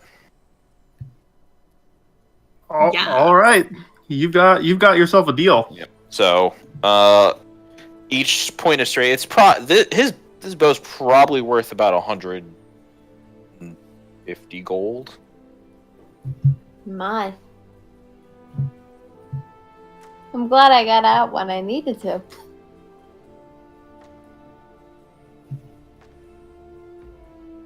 Yep. So, you think this matches your plot of land there? I think that's more than fair. All right. Well, let's get to it then. All right, hold So on. we're just looking for threes, right? Yeah, so I'm gonna actually roll in chat with you, so I can't cheat. All right, you ready? I'm ready. All right. If we get a 3 on the same roll, we still have to continue rolling off. Cool. Okay. All right. First roll. Nope. Second roll. Nope. Third. Nope.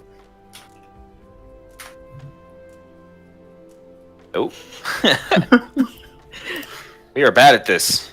Oh, there it is. So, you roll a 2, and Tiz rolls his dice out, and you just go. You watch as it slow-mo kind of bounces on the table, teeters on its edge a little bit, and slams from the 2 side to the 3. His eyes just light up. That was a game well played, sir. I hope you can put that land to good use. Maybe go in a little while, spend some time closer to your family. Maybe. He looks at it and he's like, "Oh, this is too far from where they live." Well, he pulls. He is like, "I'll be right back." He runs upstairs, comes back down with a quill and ink, and it's just like, official lack. "Yep." He's like, "Well, you're gonna have to sign it over. I can't have it looking like I stole it, you know." That is not a problem. Yep. So there's just a line on the bottom where you just sign, Yep. and then a line where he signs. So you sign, he signs. Ashmore comes over and is like, "Did you go into my room and get my quill and ink?" Tiz like, Sarge, I just got a piece of land. Here, this is for the ink and the quill use. Thanks, Sarge. And he like hands him the rest of the pot that he just won. Mhm. Okay. Yeah. Tiz is like, well, I think going out on a high note's a good idea for the evening. And Sergeant looks at Tiz and he's like, I think going to bed for the evening is a good idea. All right. Sounds mighty fine. So, Ashmore looks at you guys. It's just like, one of you go fetch your upstairs and you guys can head on down and set up for the evening and get to your rest. And, I'll send Sarah down in the morning to wake you up. We'll have breakfast ready. Thank you, Sergeant Ashmore. No problem. Thank you. Okay. So, guys. So who's going up to get Emrys? I'll go get Emrys. Okay. I'll go too. Emrys, what have you been doing up there this time? Probably Just been another chit-chatting. 20 minutes or so, and that's it. Just chit-chatting with Chit-chatting with Timmy. Timmy. All right. Yep. Timmy! Asking Timmy's him weird like- questions. Yeah, which some of them he might be able to answer. Knowledge. Are you asking him like arcane-based questions? Or Yeah, would you well, ask him? I'm kind of asking, does he know anything about planar creatures and things like that? He actually does know some things about planar creatures. Okay. He's like, yeah, they force us to study that in the school. You went to school? Or Yeah, he went to school. He went to. Oh.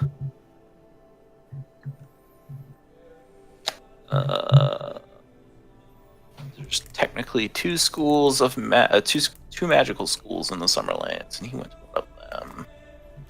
Oh, yeah. Who runs He went those to- schools? He went to Summer's Reach School and Summer Home. It is owned and operated specifically by the Summer Guard, for the most part. Like most of the candidates that come out of there go right into the Summer Guard. Some of them don't. Most of them do. Yeah, he was says. he Yeah, one of those candidates? He was one of the kids from that school. He's one of the people that graduated from that school and then entered the Summer Guard after he graduated. Right.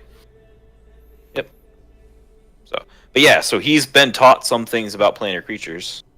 He says it wasn't his specific area of study, but he did have to do some study on it.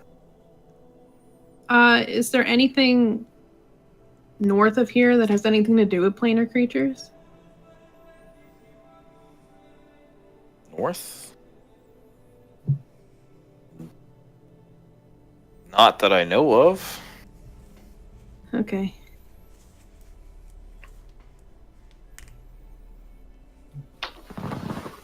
So are these like little magic symbols on your viewy thing? Like they are the arcane runes inscribed to help power it, yes. That's cool. I used to read these. Used to read those. Yeah. Can you read them now? No. I mean, let's see here. I mean, I can try.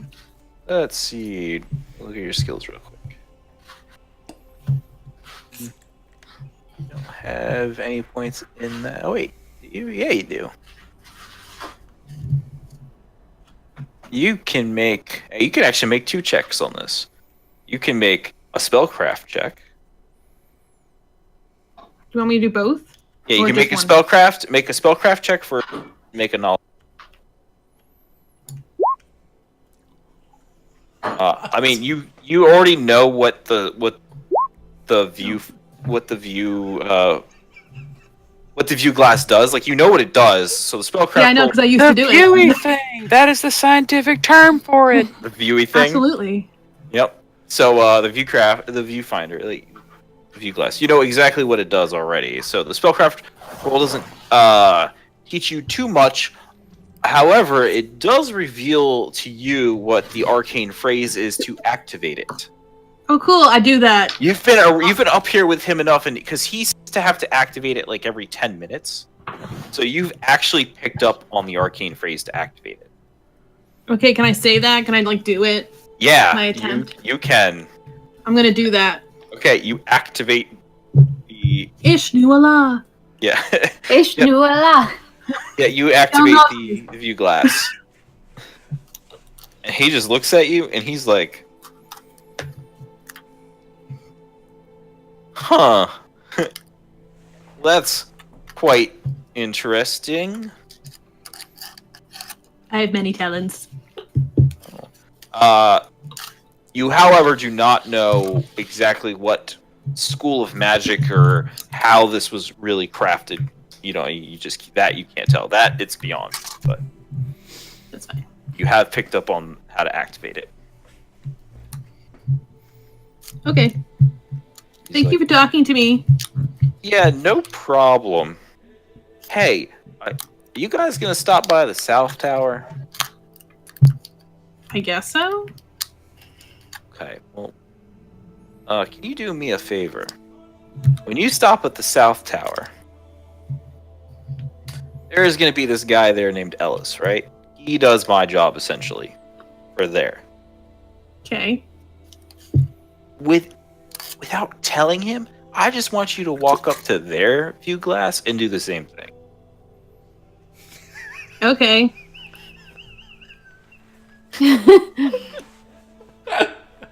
I probably would have done that anyway, but I'll do it for you, Timmy. Thanks. I appreciate it. This is fine. Now, What could go wrong? This is fine. if he goes to react badly, just tell him I showed you or something like that. Just mention me so he just, he doesn't freak out or whatever. He's kind of a stick in the mud. We went to school together. Okay. Yep. And yeah, so Rowan and Willick have come up the stairs to get you. See the end of this display where you activate the view glass. Wow. I can use the viewy thingy. Are you a wizard too? No. Are you sure? Yep. All right. You would love to know what I am, Rowan. You know what? I have since the day I met you, I knew you were full of stories. Well, we are all turning in for the night. So if you two, Okay. if you're done up here, feel free to come on and join us whenever. All right. All right. So you guys head back downstairs. Willick continuing to stare daggers as the elf as he slowly descends down the stairs. He just doesn't take his eyes off the elf as he goes down. Is there a problem? Willick, is Willick? everything all right? Oh, maybe he went AFK real quick or something. Strong silent type, I guess. You guys have heard before that it's not true. So made that clear that he just doesn't trust them. Not a fan of elves. Yeah. Fair enough. Yes, I don't like elves. All right. Noted. So you guys head down. You guys go to sleep for the night. You don't have to worry about setting watches. You can if you want to. You don't have to. Sir. Nope. No, thank you. All right. So you guys go to sleep for the evening. Everybody gets a good night's rest. You guys are woken up in the morning. Not slightly gruffly, to Sarah, kind of just shaking you. She'll wake like, "Hey, it's morning. Food's ready. Get up." All right. Can I see the sun from within the tower? There are windows on not the bottom floor, or even there's just a few windows on the second floor. Not that many. But if you go up to the third floor, there's more windows in the like living quarters. The armory has more windows, and then of course you could just go all the way to the top of the tower. I'm gonna say that I go up to the top of the tower for to see the sunrise All and right. pray to the. Yeah, which is actually really, really nice. You're up there in the air. There's a light breeze coming through. You get like a great view of the sunrise. I do my morning. Yep. Ritual. With it being a 20 foot. Yeah, you probably have just enough room to be able to do like your katas and stuff off to one side without really disrupting anything that whoever Tiz is currently on the viewfinder doing. So, you guys, you do that. Raspin does his praying and stuff. If he does that in the morning, I don't know when Nivi wants you to pray. But By if you the do it in the light of the morning, dice. whenever he feels like it. Okay. The glow of the bar. Yep. So you guys then get to eat breakfast, which, it's just there's small portions of, and by small I mean small portions, like a little tiny bit on a plate for each of you of last night's stew that's been rewarmed for the morning. There's also some bread and some cheese, some sliced apple, some oranges, all set to go for the morning. There's even some wine that's been cut with some water. Oh. Yeah. Oh my. How do you cut wine with water? It's not sharp. Another turn of phrase, Willick. Don't worry. Okay. All right. Well, I guess we will thank everyone very much for their gracious hospitality, and we will start to get ourselves packed up. All right. You guys get packed up. Get ready to head on. Is there anything you wish to inquire about Ashmore or any of the other guards before you leave? Who should we be asking for when we get to the South Tower? Ashmore tells you, currently stationed at the South Tower as the sergeant, is Sergeant Vandren. Sergeant Vandren. All right.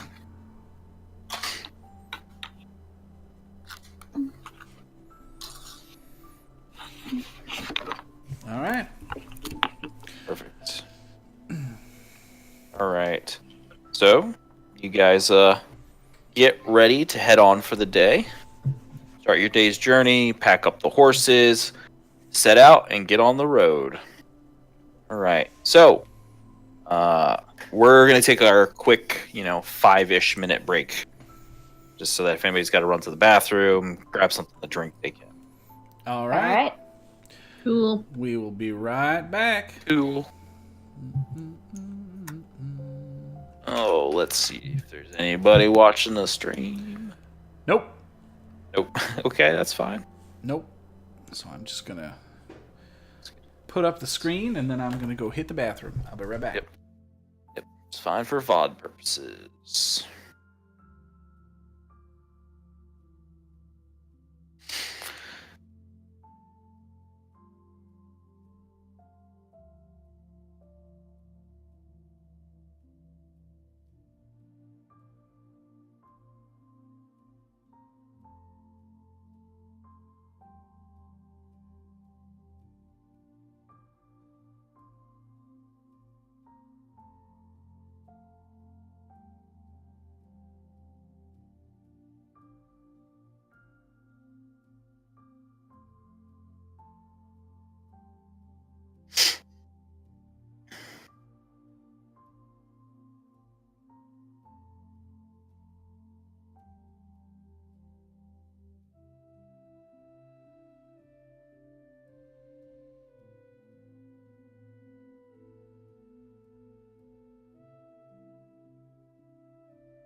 Come here, cat.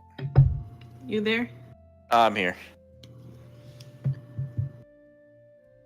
do you want, Emmy? Yes, you am I. Come on. Come on. Dashiell's in here with me. Okay. What do you want? You gonna get up here or what? Come here, cat. There we go.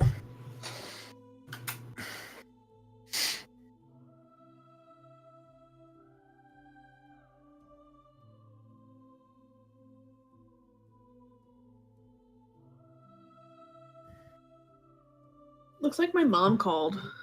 No, I guess I should listen to her message. maybe.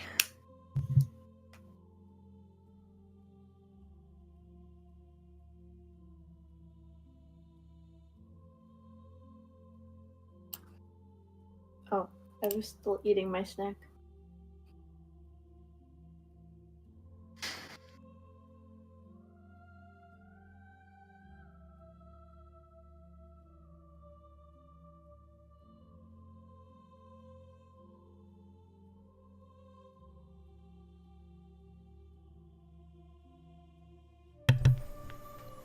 All right, we all back?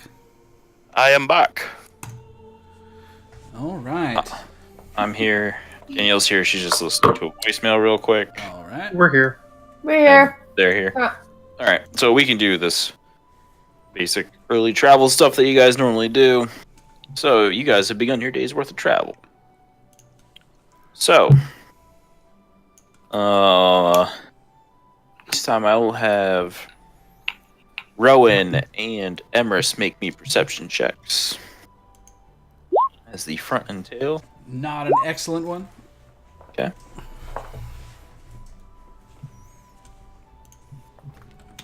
You guys are traveling southward. Again on the road. Do you think we'll see any centaurs? So, The Gnomon folk? Goodness, I hope so.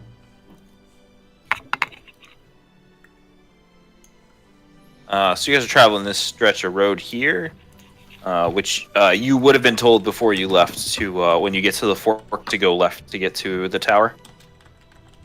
So the road does fork here. So you guys are going. So it's two days worth of travel to get there. But as you guys are traveling, you notice that this time you guys don't pass any other travelers. You guys see some birds and stuff like that flying around. It's a little bit more cloudy today than it has been recently. Still nice out. The wind has picked up a little bit. Yeah, overall it's still nice. You guys are traveling through. Is that And- typical weather for now? Yeah, that's pretty reasonable. That's probably closer to what it should be, considering you're Okay. supposed to be in early fall than what it has been recently. Okay, so you guys are traveling along for the day. You guys don't really run into anything of interest on your journey south along the road. So we get to the evening. You guys can make Rowan can make the survival check to find a nice spot. Finds a really nice spot. Actually rolls high enough to find you guys good cover, because towards the last kind of hour that you're traveling, you notice that the weather looks like it might rain a bit tonight. So Rowan finds a nice spot that you guys can set up and put your tents against, make a nice large lean-to type area so that nobody gets wet if it rains. Is there comfortable moss to lay on the ground? Yeah, it's a really good spot. It's a nice spot where you guys won't get wet. You guys will stay dry. You'll stay warm. You can have your campfire still hidden a fair bit. That kind of thing, right? Found a really, really good spot, secluded off the road. All right. So, I will take first watch again, of course. okay. So everybody else goes to sleep, and you get your first watch. Okay. towards the end of your first watch is when the raindrops slowly start to trickle. You know, it's not like it's not heavy raindrops or anything. It's just light, slow in the beginning. Then as you're getting ready to go and wake up, we get second watch. Does Tahani get second watch? Yep. Yep. Okay. So as you go to wake up Tahani, that's when it's turn into like more of an actual shower. Okay. So watches change. Tahani, you get woken up by Rowan Fear. It is now raining out. Okay. All right. So your watch. So towards the middle of your watch, the rain gets harder. It's not exactly storming out. It's just it's raining heavily. Well, more heavily than what it was before. You know, again, you guys are still dry. You don't really have to worry about it. But you can tell off in the distance that there is a storm in the distance. Do you have survive? I don't know if you do or not. I don't think so. Would you be able to roll a knowledge nature check for that too? She could roll a knowledge. She doesn't actually have knowledge nature, so she can't roll that. But you can roll survival a survival check and see. Oh, a 15. Okay. You're pretty sure that the storm is headed in your direction. So, but the speed in which it's moving is probably not going to be till the last watch that it's actually storming out. I will relay this information to the next person who takes watch. Okay, so Emrys, I believe, is third watch. Yeah. Okay, so Tahani wakes you up, informs you that probably towards the end of your watch, storm will be moving into the area, like an actual thunderstorm type. My favorite. Yep. So, your watch, you get to go ahead and roll your perception check. Oh, I don't see anything this time. Oh, that's okay. As nothing happens, you do notice that towards the last 15-20 minutes of your watch, you hear the sounds of thunder kind of in the distance, and it's getting closer and closer. You hear the booms of thunder until when you go to wake up Willick at the end of your watch, it is now storming out. The winds are heavy. The winds are heavier than they were earlier today. The rain is kind of falling at a slant now, thanks to the wind. There's flashes of light throughout. Crashing of thunder. Sweet. Yep. It's not bad enough that it would wake anybody really from their sleep, but it is raining pretty heavily. All right, so Willick, go ahead and roll me your perception check.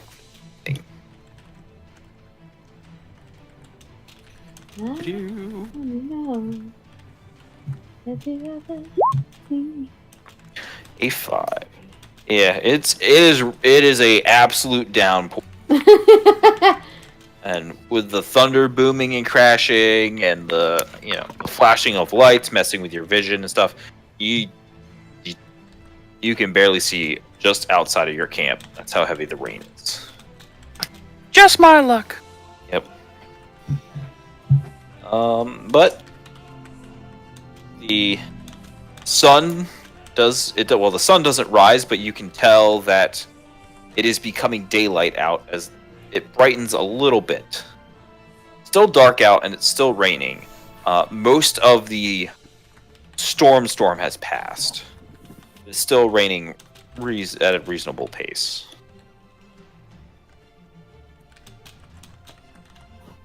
Once I can tell it's starting to gray, I'm going to wake everyone else up. Okay. So, Willick starts to wake everybody up, and everybody wakes up to a wonderfully rainy morning. Hmm. Well, this is a little grumpy. What if we just stayed in and held out the rain?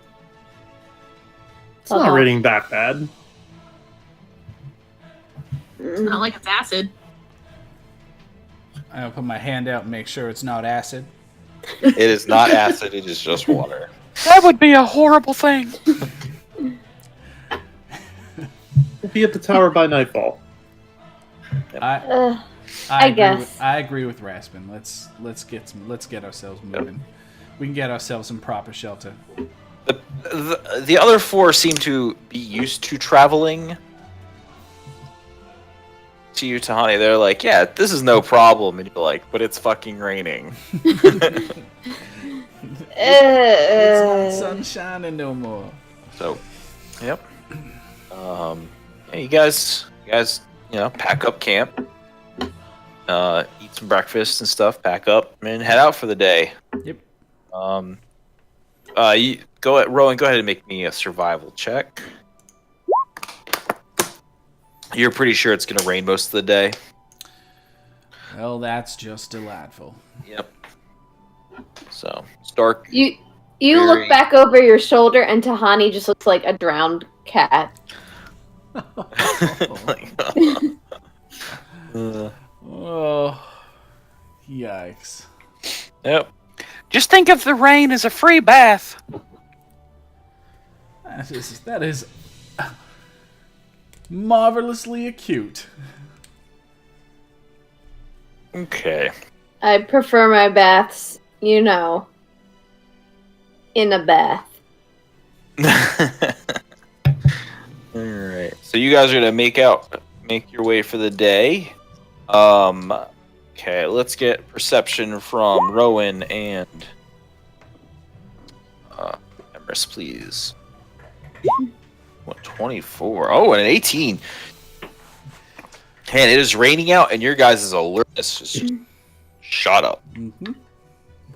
Seems like you guys can't, like the other day where you guys are kind of like, it's nice.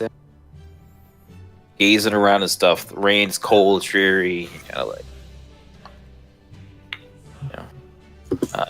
But let's see. Rowan and Emrys, you both notice to your west every once in a while. You guys see like little flickers of movement. Emrys, this is similar to what you have seen before. The horse people. The what? To the west? To the west, yeah. To the left. Towards the mountains. Oh, you're all frozen out. Give y'all a minute.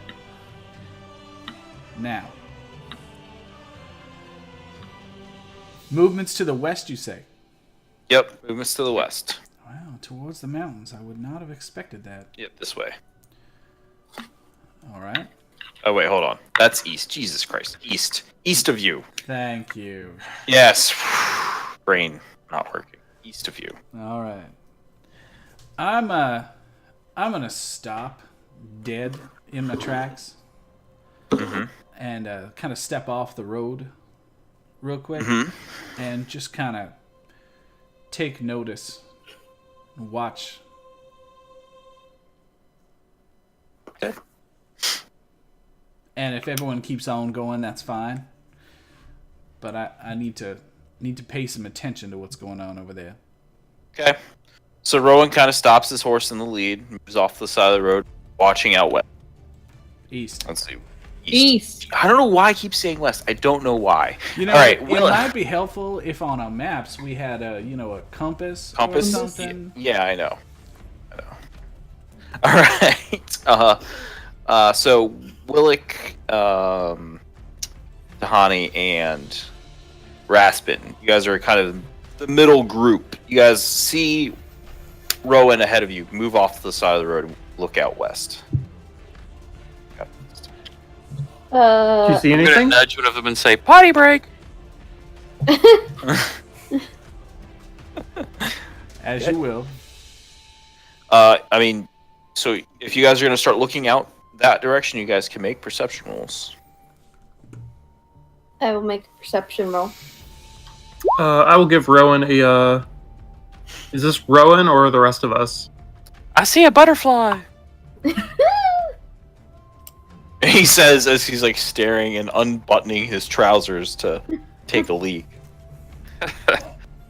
Is this the rest of us checking, or Yes, everyone? it's Raspin and Tahani. Now, if you're gonna look off in the direction that Rowan is looking, perception rolls.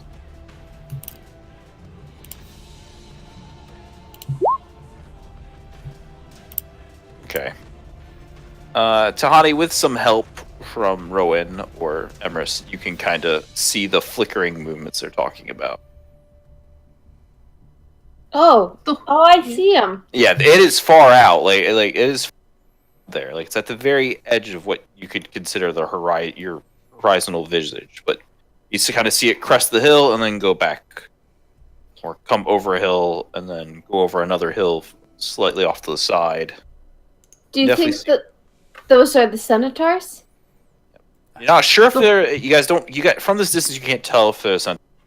You just see movement, but it's moving at the speed you would assume that a horse probably move at. I would have to think that if what Amber said was true, and they've been watching us for the last 3 days of our journey, I have to imagine that that's who that is. But I really need to. Well, maybe we should walk up to them. I'm trying to catch some attention. I'm trying to see if I can get an outline or let them make us out or something so I can wave or call them over or something. But I can't seem to get a full sideline. What if we call like a horn or something? Can I make a diplomacy check and call out to them? They're too far for you to call out with just yell out for them. But I want to make bad decisions, Jason. I mean, you can attempt to. Not saying No, that you it's fine. can't attempt to shout at them if you'd like to. Hey, you horse people! I'm not doing that. I think you just did. I'm mimicking you calling out in bad decisions. I'm not saying it's a bad decision. I'm just saying that. I mean, if you need someone to make a bad decision, I feel like there are more than enough bad decisions to be made in our near future. Let's save some of them until we are perhaps a little bit closer where they might pay off. Okay. Well, if I just want to still pay attention. Are they still kind of flicking in and out? Still every super once in a on? while, but it's like once every maybe half hour. You just catch a brief glimpse of movement. Well, I guess we can carry on our way, but I will still try to keep my eye on that horizon. They'll as find we go. us. I hope so. All right. So you guys make the rest of your way. So because of the rain and stuff, it takes. You guys actually don't see the tower until you're closer to it than you were from the last one. You can tell that there is indeed a tower ahead once you guys get to the fork in the road and you guys go to the left as you were instructed. Mm-hmm. Make your way, and then you guys get to the tower. Tahani's like rushing up to the door. Yep. Please let us into the dry. Sergeant Vandrin, please. We are sent here from. We come by way of the North Watchtower on a mission for Sergeant Filler. Okay. So stationed currently at the door, kind of looks like he might be waiting for you guys to show up, is a male half-orc wearing studded leather armor. All right. Has a large crossbow strapped to his back, cover of bolts, axe at his belt. He's just like, so you're looking for Vandrin then? Come on, we saw you approaching from the north. Assume you're coming from the other tower. Come on in. All right. Thank very you, well. thank you. Just You let guys Tahani enter touch the through. tower. All right, so this tower is almost exactly identical in every aspect to the North Watchtower. The same build structure, same size, same color, colors to the stone. You know, When Looks we almost- when I get in, I'll start tying up the horse in exactly the same place that they were tied up last time. yep, that is Yeah. where the rings and stuff for them are. Mm-hmm. Act like I know the place very well. Yep. So, half-orc comes in and closes the door behind you guys. My name is Draxus. Draxus. Draxus. Oh, Matt. You will find Sergeant Vandrin upstairs in the common area. I'm sure he's waiting there for you already. Very well. Tahani's taking her clothes and just squeegeeing them out on the On the floor? Okay. floor. All right. I'll head on my way up to see Bandrin. Okay. So you head up the stairs. There's the same weird pattern of stones on the side. Mm-hmm. Make note not Come up touch to them. a room that looks similar to the second floor at the other one. It might be... It's slightly different, you know. So, like, the table and chairs that are there, not exactly the same. Slightly different build to them. The cabinets and stuff are built slightly different, but same general layout. All right. So, sitting at the table, as you guys come up the stairs, he's, like, sitting behind it, almost like it's a desk. Some papers in front of him. Ink pot, quill. Writing down. But older half-elf looks at you as you guys approach. He's got shocks of gray in his brown hair. Sergeant Vandrin, I presume. Indeed. I believe you are the travelers that were coming down from... Indeed, we are. Wonderful. I trust we can count on your hospitality. Oh, most certainly. If you stopped at the North Tower, you should know what to expect. We will provide you with dinner, and then you sleep downstairs. Very gracious. Wonderful. Dinner will be ready shortly, so if you would like to get your stuff ready downstairs, more than welcome to hang around here in this room, and I'm just finishing up some reports, and then we'll eat. Reports, you say? Anything of note happen lately? Not too much. Just, we always give notes when we see one of the horse herds riding through. Horse herds, you say? Yeah, there's wild horses out in the highlands. Wild horses or Noman folk? Oh, well, no, not... I mean, the Noman clan sometimes wrangle them and bring them out to sell them, closer to the... after they break them in, but actual wild horses. Interesting. You saw them just to the east there recently? Yeah, just a couple days ago we saw some. I'm gonna look down, a little noticeably dejected. And I'm gonna say thank you very much for your hospitality. You are welcome. And I'm gonna grab something to drink, and I'm gonna go down and start setting up my own bedroll. Okay. So to drink, they have two things. They have water, and then they have apple cider. I will go for the apple cider, thank you much. Okay.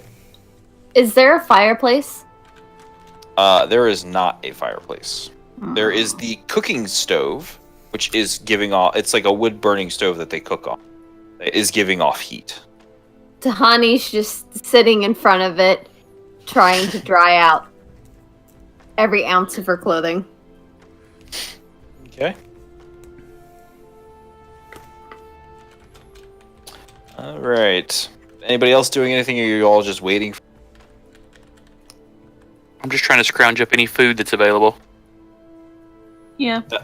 Yeah, I mean, if you guys start going like digging in the cupboards for stuff, the Sergeant Vandrin looks up at you and goes, "Dinner will be ready shortly. Just bide your time a little bit. You will have something to put in those bellies." Is he attractive? Is he attractive? Roll for Yeah, attractive. he seems to be reasonably attractive for being an older half elf. Nice. In a Sean Connery type of way. You know, Nice. he's got some salt and pepper in his longer brown hair. You know. The colors in his large irises have faded just a tiny bit, but got some crow's feet and stuff. But he looks pretty good. I'm gonna have a nap once my bedroll is all set up. Okay. It's only about 30, 40 minutes before food is being served. Those are the best types of naps. Yep. So you get a quick nap in, get woken up to the smell of food. There is once food stops, a male human actually comes downstairs from upstairs and walks over to the stove and actually opens it up, starts pulling the food out of it and setting it on the top of the stove. Pulls out what looks to be like a complete roast turkey and sits it on Oh the my. thing. Yep. Mm. Pulls out some fresh bread out of the oven. Another pan that looks like it's got an array of vegetables that have been roasting. Moves it over to the counter, starts carving up everything and just parsing it out onto the plates and stuff. And it's just like, okay, everybody can have a seat. Starts laying them out in front of you so everybody gets a nice spread of food. I'll get in line last, as it's taken me a little bit to get back upstairs compared to the ravenous wolves that have been waiting with their paws in the cookie jar, as it were. So, everybody gets a plate. I'll Vandrin looks over at Draxus and is just like, could you take some food up to Ellis for the evening, please? Draxus Alice, just that's the guy. That's the guy. Draxus nods and takes the plate of food and starts walking up the stairs. And the other human that sits down goes, the one that was apparently cooking the food says, my name's Polton. It's nice to meet you all. Polton? Polton. Polton. Polton. Polton. Thank you so much for the food. Oh, you're very welcome. You're lucky to have come on a day like this. When it's dreary out like this is when Sergeant here lets me cook some of my best. I haven't had a meal this tasty since Swallowtail release, so thank you very much for that. You are quite welcome.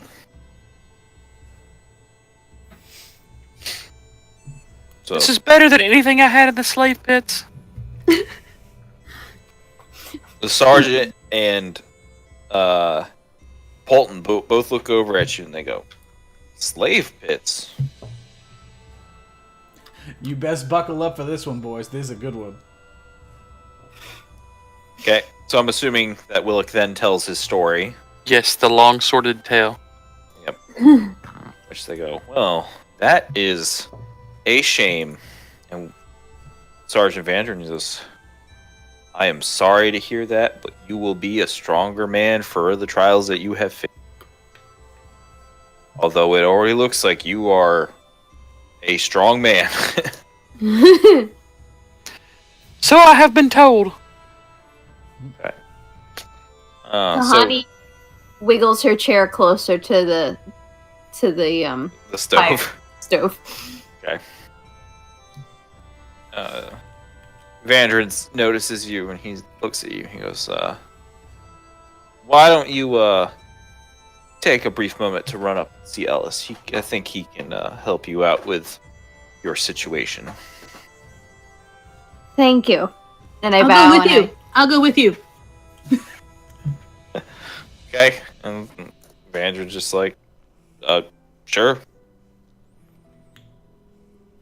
I bow and go up the steps. Yep. So you guys go upstairs. Draxus is coming down the stairs without the plate. Just like, he just stands kind of in front of you. He's like, what?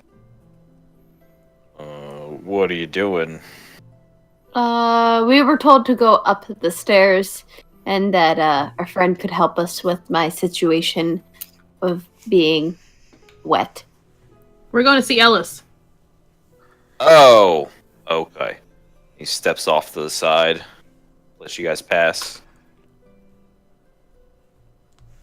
My shoes squish as we go up. Yep, you guys go up. You guys go up the stairs. So you guys go back out. Now, it is raining. When you guys get to the top of the stairs, you notice that you guys know it's open up here. So you would expect there to be rain falling. There's no rain on the top of the tower. You guys look up as you step up from the stairs, and you can see raindrops hitting something invisible. Well, not invisible. You can see it. Sort of opaque, colored, large circular disc, just floating about 10 feet above you. Oh, wow. Yep, it seems to be tilted to one side, and all the water is running off of it and over the edge of the tower. And up here is a human male wearing similar green robes to what you guys saw Timmy wearing at the last tower. Timmy. Yeah, you know what? You guys are gonna give him a nickname. I'm just gonna adopt it. It's gonna stick. I walk over to Timmy. To Ellis. Timmy was at the last tower. Oh, This is Ellis. Ellis. Timmy too. Ellis and say, excuse me, sir. I was told you may be able to help me in my struggles. Looks at you and he's like, oh, hello. Travelers must have arrived. They don't tell me a damn thing. What those be?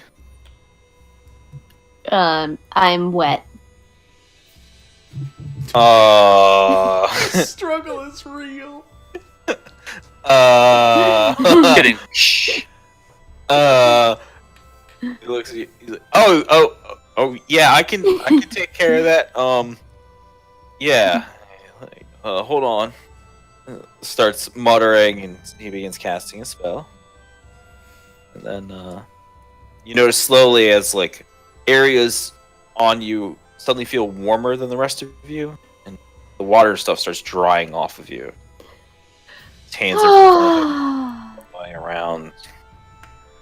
Slowly dries you off. Finally, peace. You are you're welcome. Looks over at Emrys. He's like, come up for the same reason, I presume? No, I'm fine. Can I look at your viewfinder thingy? I don't know if the sergeant would want you to do that. Just for a sec. I mean, he like looks over towards the stairs, walks back over the stairs, looks down, make sure Draxus isn't hanging around, comes back over, and he's like, yeah, sure. Okay. I walk over. Yep. Ishnu Allah. Do that, down the address. He's just like staring at you.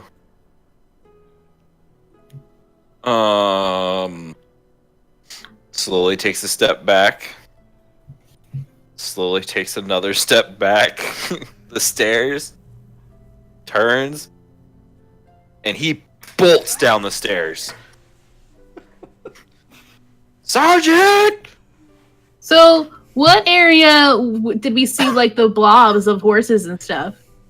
Okay. Make a survival check, and you can try to the view glass over in that direction. Okay. Move over in that direction. So you can tell that you looked over to where you saw them, but you know that they were moving southwards. So Okay. you don't see anything there, so you slowly readjust and you're moving it along the path that they would have taken, hopefully, to try and see them.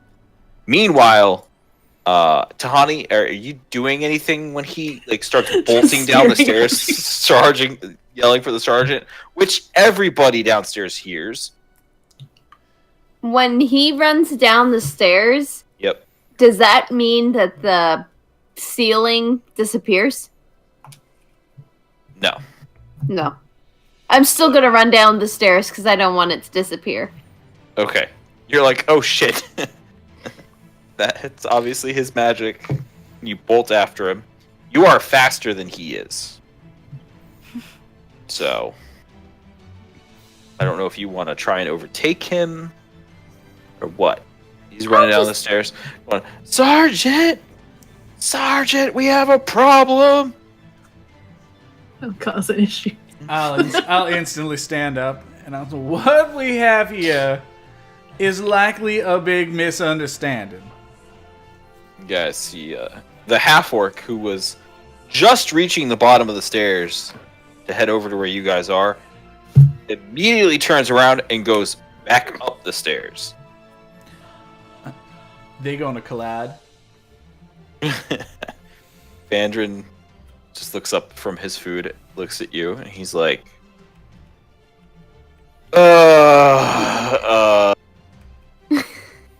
well, this is not what I was expecting. We had a lot of fun with them folks over at the North Tower, so I'm sure this is harmless. But you best go find out what's going on, just in case. Do you mind if I accompany? I would prefer it if you wait right here. He stands up and he turns to walk towards the stairs, and you see a sword disappear in his hand. Oh, all right.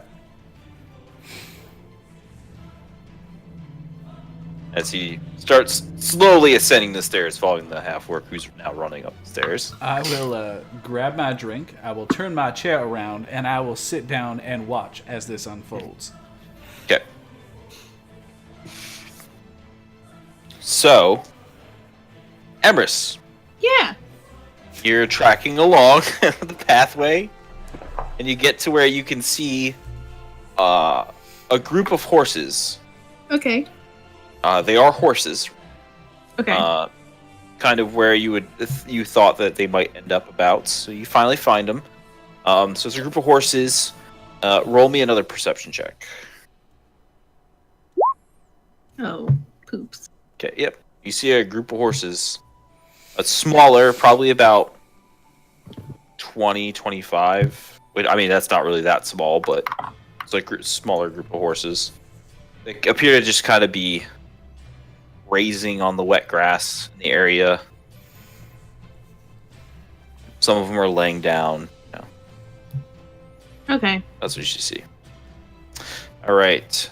Tahani, and still in front of you is this. He's like holding his robes up as he's running down the stairs to not trip and fall on them. Sergeant! One of them activated the view glass! Can we hear this downstairs? Oh, yeah.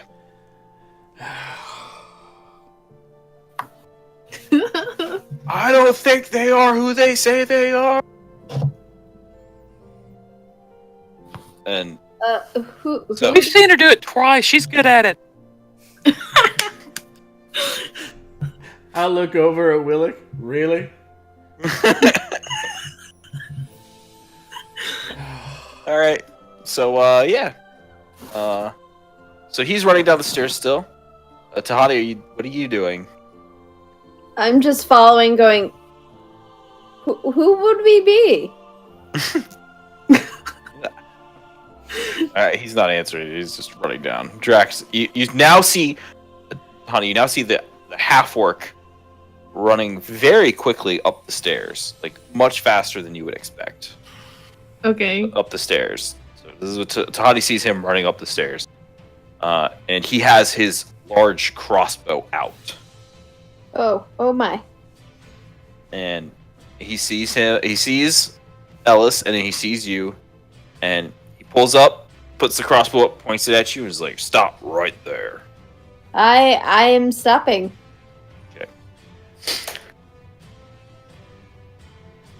And Ellis runs past him a little bit.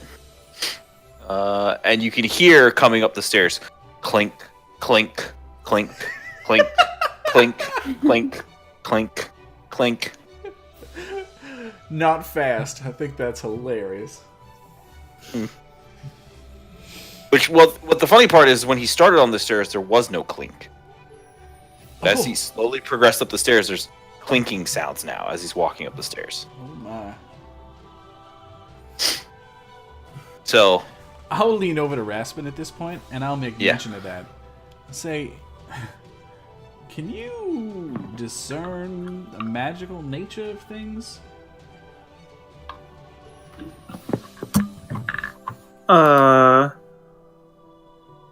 Sometimes. You may want to see if you can get some sort of reading off that Sergeant Vanderen.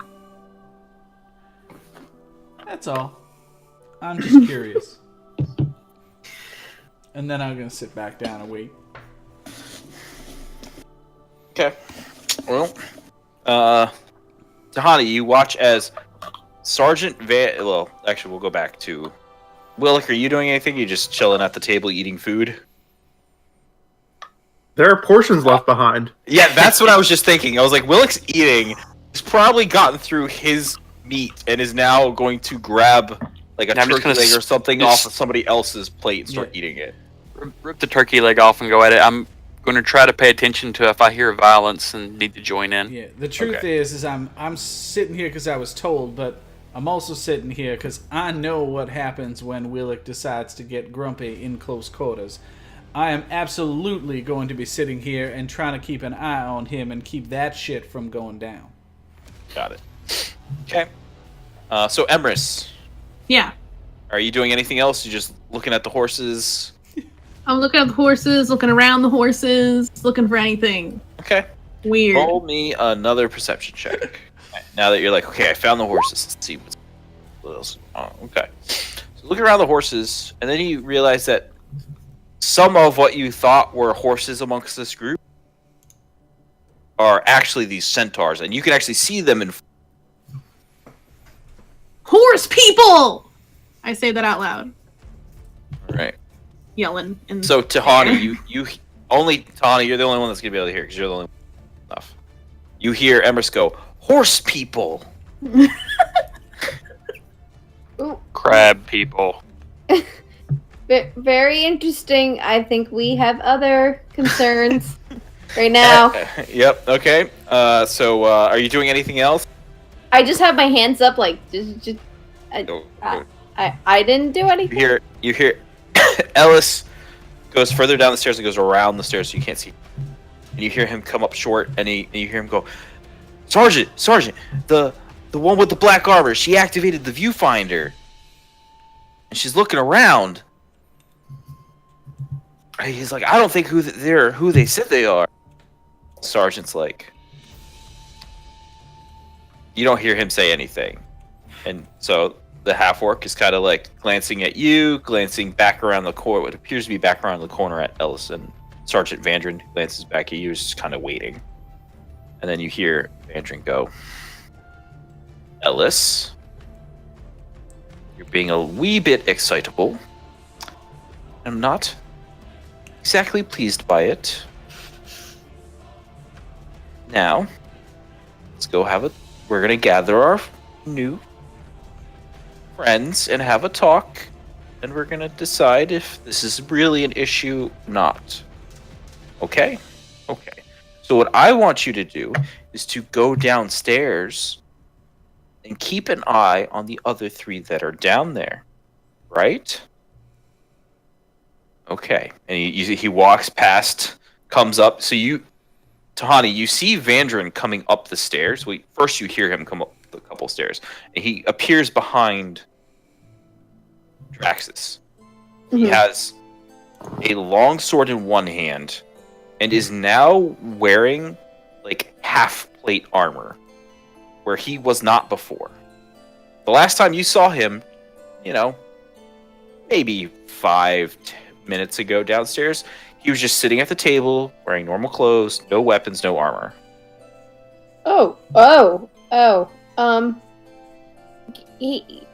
Yes. I am sorry. My friend did the thing. He's like, well, how about this? You and I are gonna go upstairs and we're gonna get your friend. Go back downstairs. Draxus, go with Ellis downstairs. Keep an eye on the others. Make sure, for whatever reason, they haven't murdered Polton yet. I don't think it's happened. Just, just check. By the way, this entire time, Polton's just sitting there eating his... Just eating.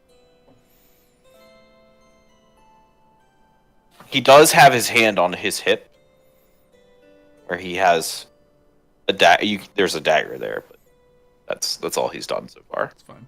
He's just eating. So, yeah. So Draxus and Ellis come downstairs, and Draxus is just standing there with his crossbow, kind of ready. Ellis is standing there like, I haven't met any person like that just would activate. Why would she do that? Unless she's doing something nefarious. Right? And Draxus is just staring straight ahead, like not looking at Ellis at all. Polton is just eating his food. Ellis, was it? Yeah. Oh, you're one of them, aren't you? Ellis, why don't you come on over and have a seat and tell us what happened, kindly, if you don't mind. He's like, your friend activated the viewfinder. All right. And he goes back to Draxus. He's like, telling you. Yeah, I seen her do it before. In between mouthfuls. Yep. Probably during a mouthful. It's probably during a mouthful. Like there's food falling out of his mouth as saying it. Yeah. Ellis, I assure you, you're best to come and sit down before you hurt something. He just stops,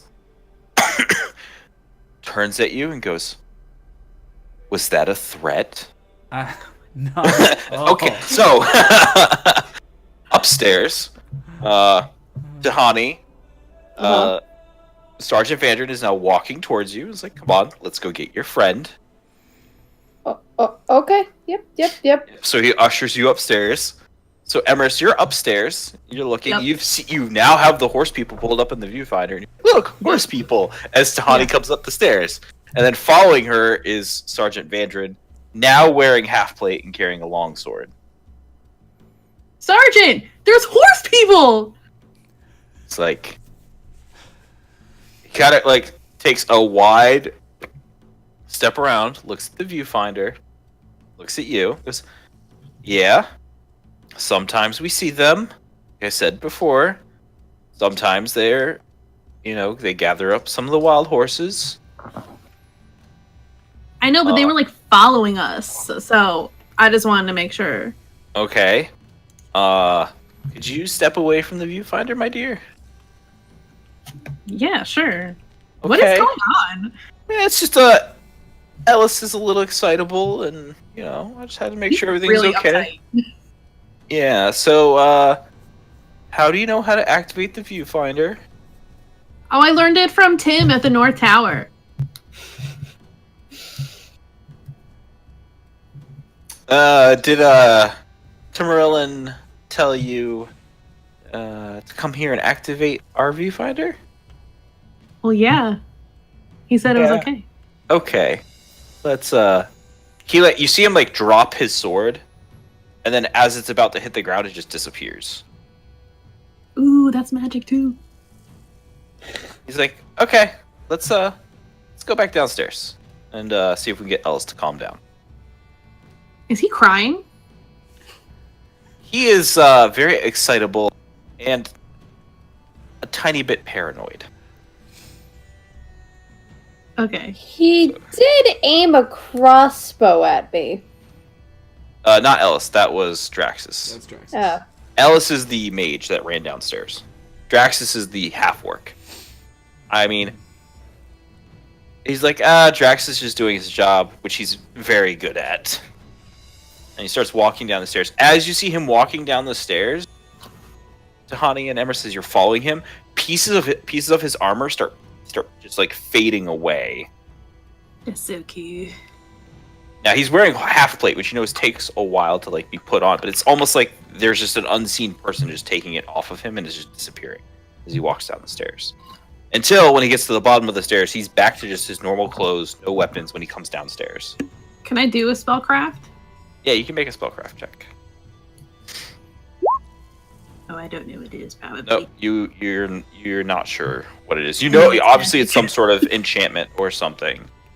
You're sure that it's not a spell he casted, but that his weapons and armor or some kind of magical. Oh, cool. Okay. So he comes downstairs, just like, okay. Ellis is like on edge, looking at Rowan now. Hands at the ready, almost as if he's ready to cast a spell. Are you gonna cry? I haven't moved my hands once. Nope. They I are know. staying right on my And drink. so Sergeant Vandrin looks I'm at Drax. going to elbow him and say, "See, worked itself out." So Vandrin looks at Draxus and goes, Draxus, handle that. Points at Ellis. You guys just watch as Draxus just immediately cold cocks Ellis right in the side of the head. And Ellis just drops like a sack of bricks. Stupid mages. And I mean, we could have done that. Polton just starts laughing as he's eating. Is this typical? Vandrin's just like, let's just say Ellis is really, really excitable, paranoid, somewhere in between the two. So what happened? Well, Viewing thingy. yeah, apparently your friend activated the viewfinder, which is interesting. It's interesting that Termillion taught her, because that's something he knows that he's not supposed to do. Well, he didn't really teach me. I learned. I watched him. Huh. I did say we was pretty friendly with the folks from the North Tower. Did I not? Yeah, he's like, don't get me wrong, I am also friendly. Just, I don't like these messes happening. They seem to happen every time, Termillion sends travelers our way. Something like this happens. Well, Usually involving Ellis.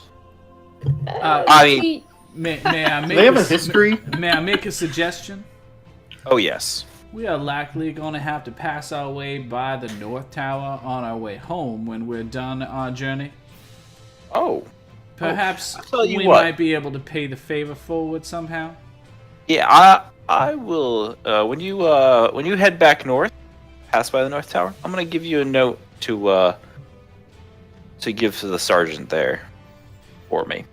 Fair enough. I'd be more than happy. Okay. So, let's eat. And he sits back down at the table. Draxus puts his crossbow back on his back and sits at the table. Do you always solve arguments with blunt force trauma? Well, you see, once Ellis gets going and he's in his in that state, shall we say, it's very hard to get him out of it any other way.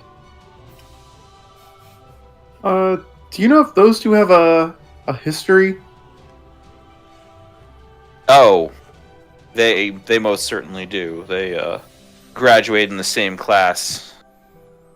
Ellis was top of the class, and Termillion was definitely not, shall we say. Alice is a nerd. I see. So they all sit back down and they just start eating. Alice is still laying on the floor in a heap. Is there a nearby blanket? Not that you see, no. Oh. You want to drag his body closer to the cooking fire? I'm just kidding. I mean, I was just gonna give him a blanket so that he could recover in some manner. I mean, as soon as Polton is done eating, he then gets up, goes over, picks Ellis up, and starts dragging him up the stairs. Carefully, like up the stairs. You know, fireman carrying him, sort of. The stairs. Amherst, are you going to join us again at the table? Yes, please. Okay. I'll ask. We get some food out. I'll ask over the course of the meal if you saw anything interesting up there. I saw horse people. You did not. I did. How far out were they? I don't know, Jason, how far out were they? They were probably about half a day's travel. Half a day's travel. Well, I'm definitely going to have to make a stop there when we're done at the orchard. It won't rain the whole time, right? It can't rain all the time, darling. Okay. Good. I don't like this rain very much. I'm not used to this traveling. Do you Not ride cold, horse though. people? Did I ride the horse? What? Do you ride the horse people? No, I don't think you do. I mean, that would be awkward. Vandra, Not as exciting as I thought. Sergeant Vandra is like halfway with a spoon, with like, and just like. I would actually like to see you try to ride the horse people. That would be quite interesting to watch. It's back to eating. I imagine I would liken it to if somebody would have tried to jump on your back for a piggyback, Willick, without your permission. That would probably end very bad. I imagine they're very much the same thing. They're Okay, very I'll- proud individuals. I highly doubt they will allow passengers. I will do my best to remember not to ride them. You should Good just idea. ask. We could just make a general rule to probably avoid riding most things. Party rule number 1: no riding centaurs. Oh, goodness. Okay. So you guys finish eating for the evening. Like, okay. Well, after our bout of excitement, you guys are free to go downstairs and rest for the evening, and we'll wake you up, give you some breakfast, and send you on your way. Hopefully by then the rain will have stopped. Should stop in the morning sometime. Tomorrow. It's just, if it's going to stop early enough or later. All right. Thank you so much for your hospitality. You're very welcome. Yeah, thanks. Yeah, he looks at you and he's just like, you know, when somebody tells you to do something, you don't actually have to. Why not? I mean, never mind. He's just like, good night. Goes upstairs. Oh, goodness. I'm just going to give a Cheshire grin on the way down, shake my head, and I'm going to go to bed. Yep. Say my prayers and tuck in. Everybody turning in for the evening. Yes. Yeah. Yeah. Yep. All right. So, in the morning, you guys are woken up by Polton. Downstairs, he has a bunch of bundles with him. Hands them off to each of you. Each one's kind of a bundle of food. Thank you so much. You know, I can tell Oh. you, this is much nicer to be woken up this way than the way Sarah woke us up over at North Tower. Oh, she's stationed up there right now? Yeah. She's, I mean, She's nice enough, I guess. Oh, I imagine you're going to have to look pretty deep for that one. Yeah.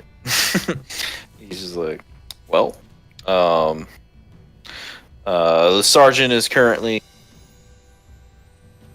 Let's just say Ellis woke up not too long ago, so sergeant talking him down a bit. So I'm here to escort you out.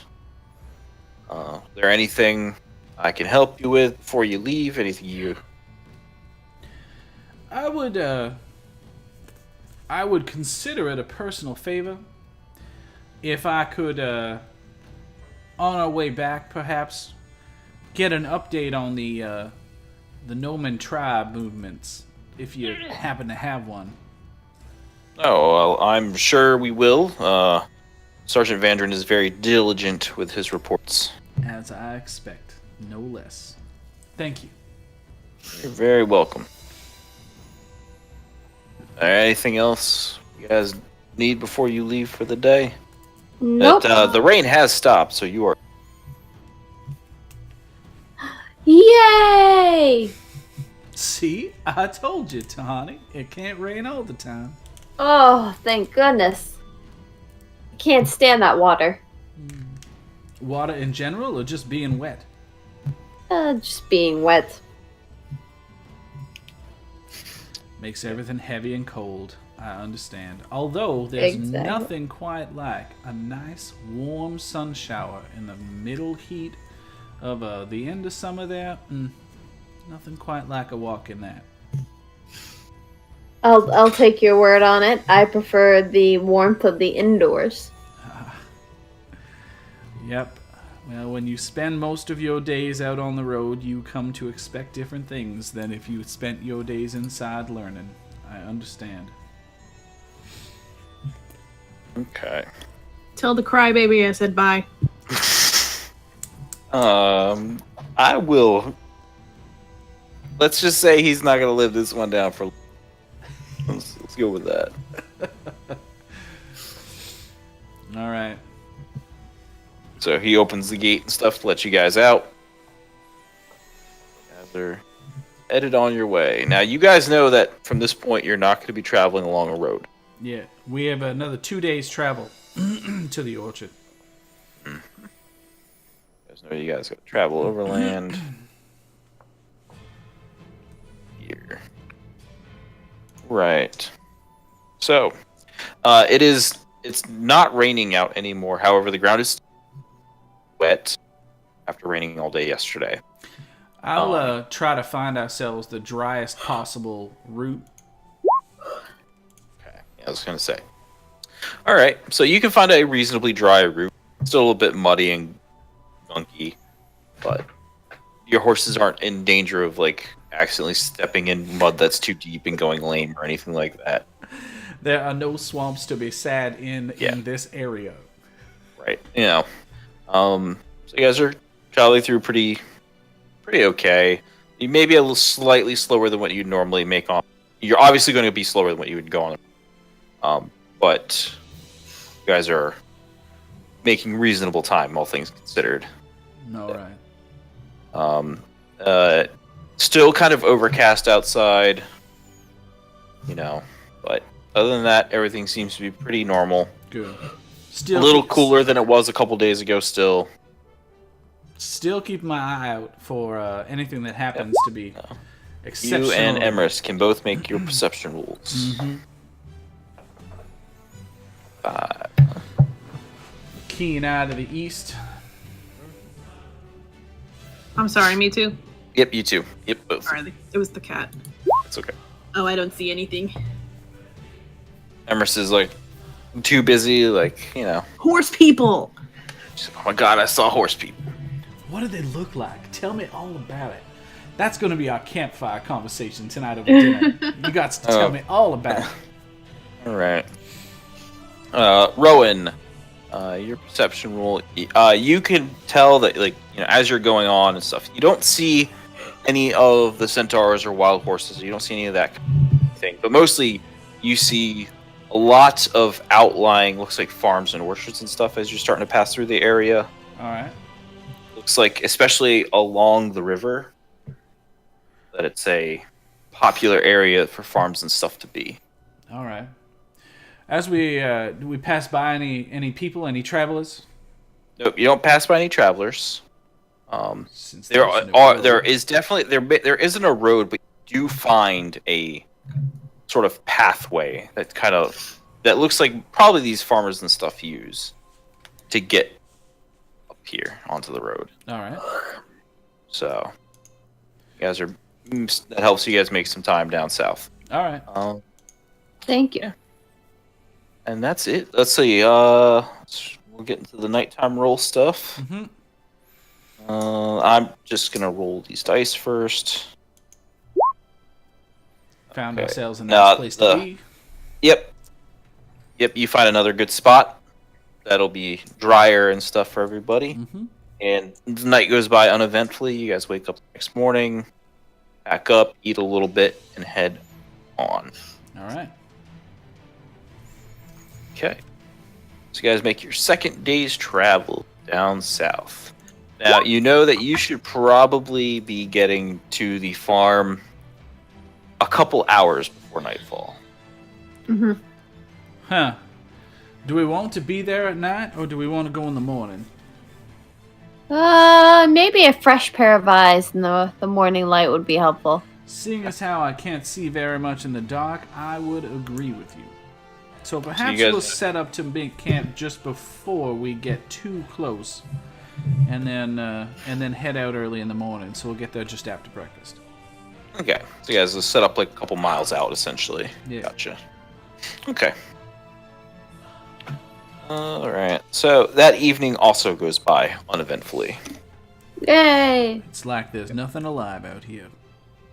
Don't speak too soon. So you guys, next morning, you guys head. Go. Let's see here. All right. Cresting the hill to the northwest of the orchard can immediately the destruction that the fire here has wrought. Buildings are almost completely hollowed and scorched by flame, roofs sagging inwards. The air even carries a scent of charcoal and ash.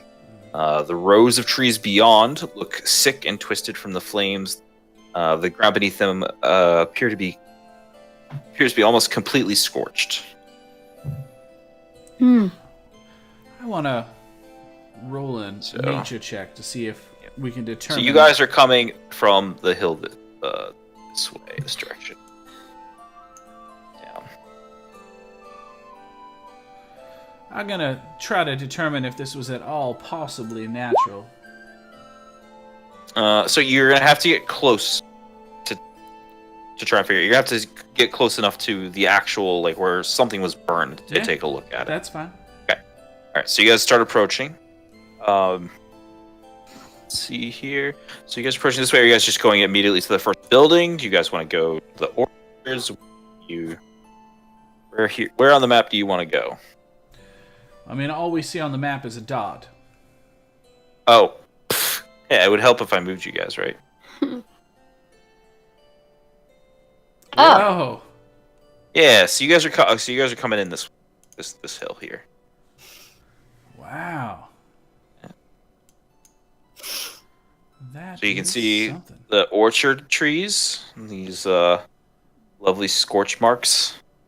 The buildings. These are all burned and hollowed out and dilapidated now, and scorch marks on the ground around them.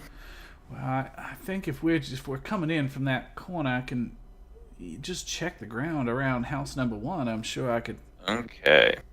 So, number 1 is indeed the manor house. All right. What once would have been a large 2-floor manor is now reduced to a blackened husk.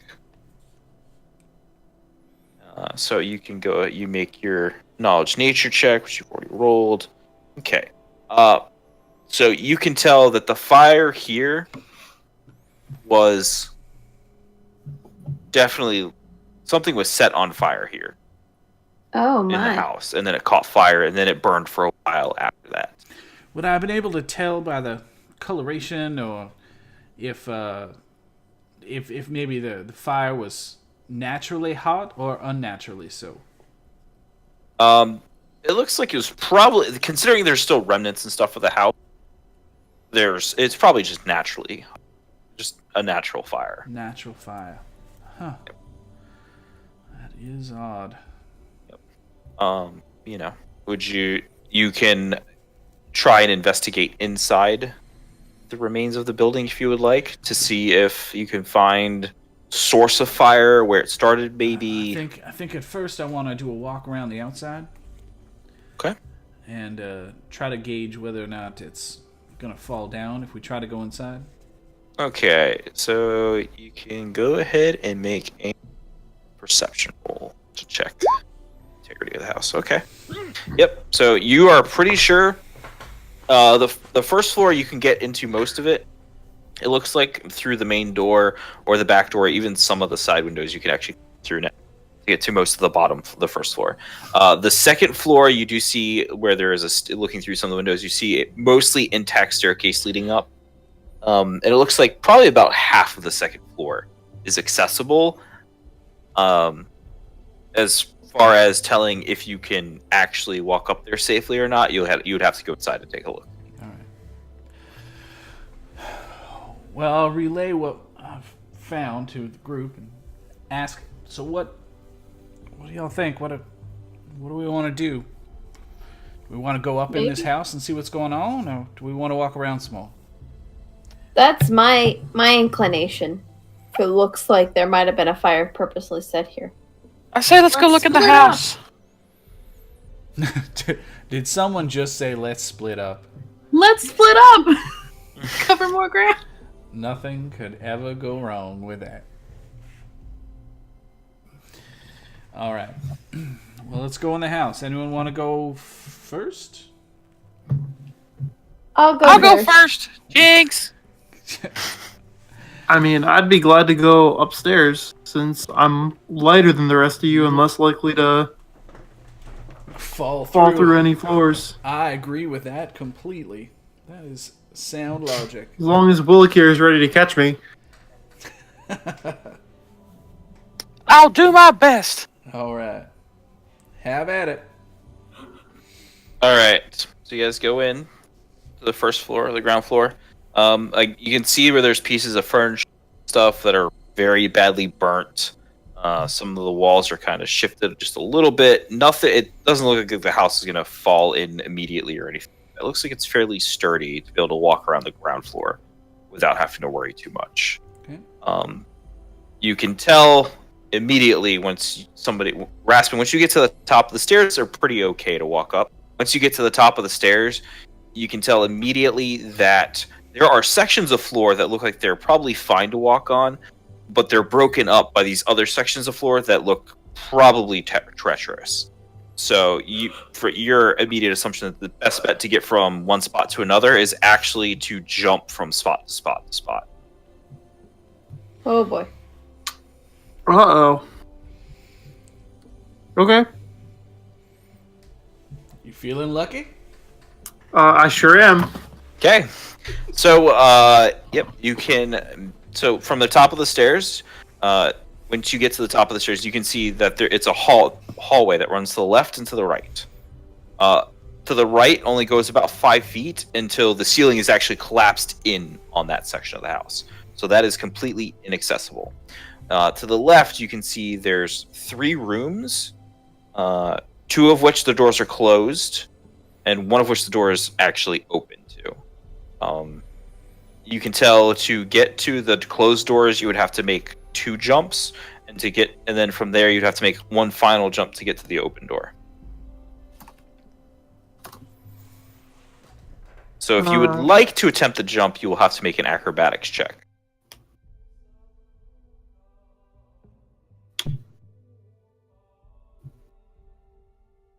I guess I will make an acrobatics check.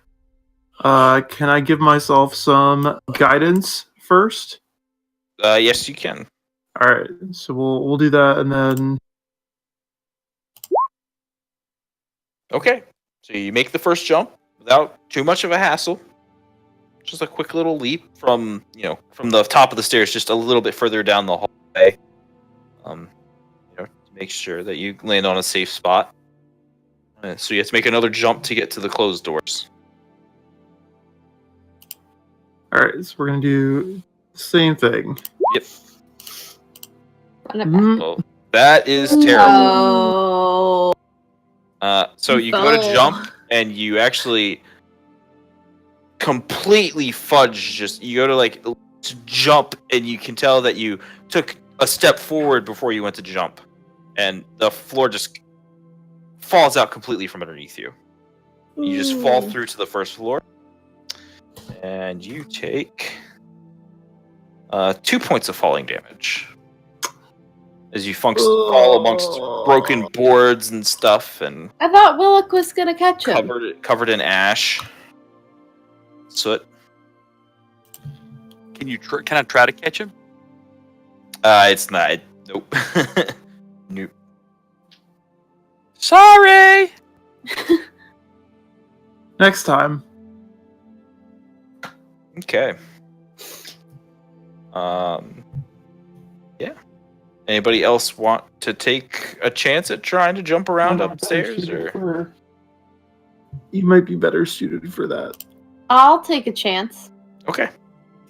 So you just have to make the first jump that Raspin made. Okay. Yep, no problem. So second jump. Very easily. Now that the floor is gone and you know not to step there, you just jump to the landing right in front of the two closed doors. So there's two closed doors in front of you. On this wall. Then you could make a third leap to get into another room that's further down that has a door open. But there's 2 doors right here. Yeah, there are 2 doors right here. Yep. I will look in the 2 doors. All right, so you open the first door, and you can see it's in the back of a house. It leads into a room that's over the back of the house, and the floor is just completely gone in this room. Like, there's no floor. It's actually falling completely into the first level of the house. Well, that's a nope. Yep. So you open the second door.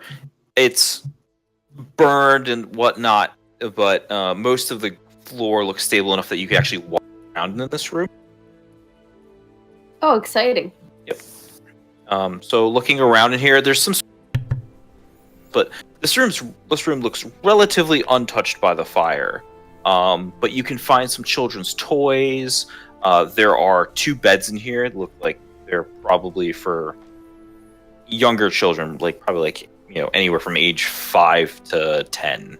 You would assume, because they're smaller beds. Oh no. Judging that by the toys and stuff that are in here.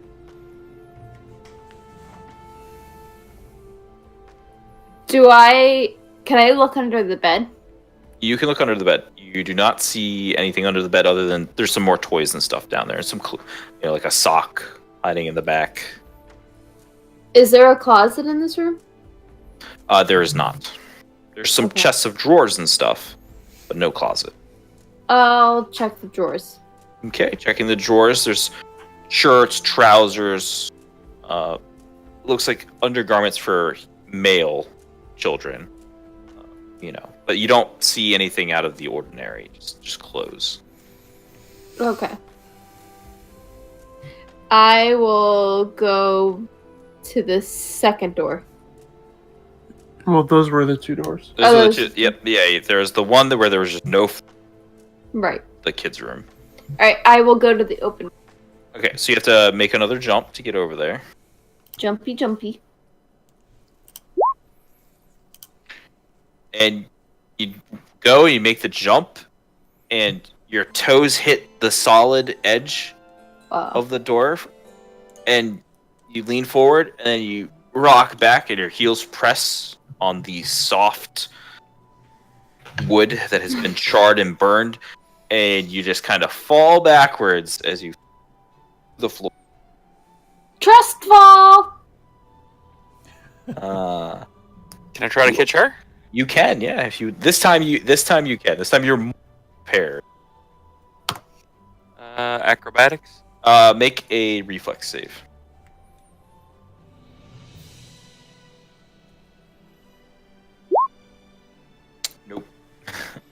So you catch her, but more like she falls on you. Dive to catch her, and she lands on your back. So dear. you will both take a point of damage. We'll just split the damage between you two.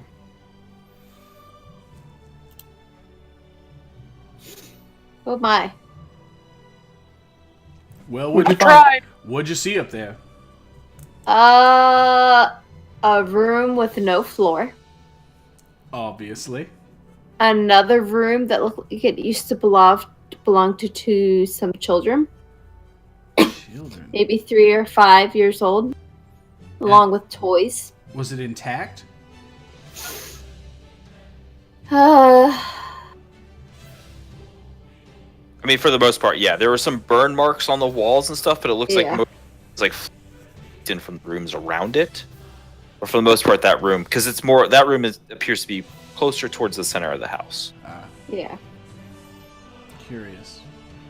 All right. Any Was way there we anything can else tell that you didn't where get the to? fire might have started? Well, there was one room I wasn't able to get to.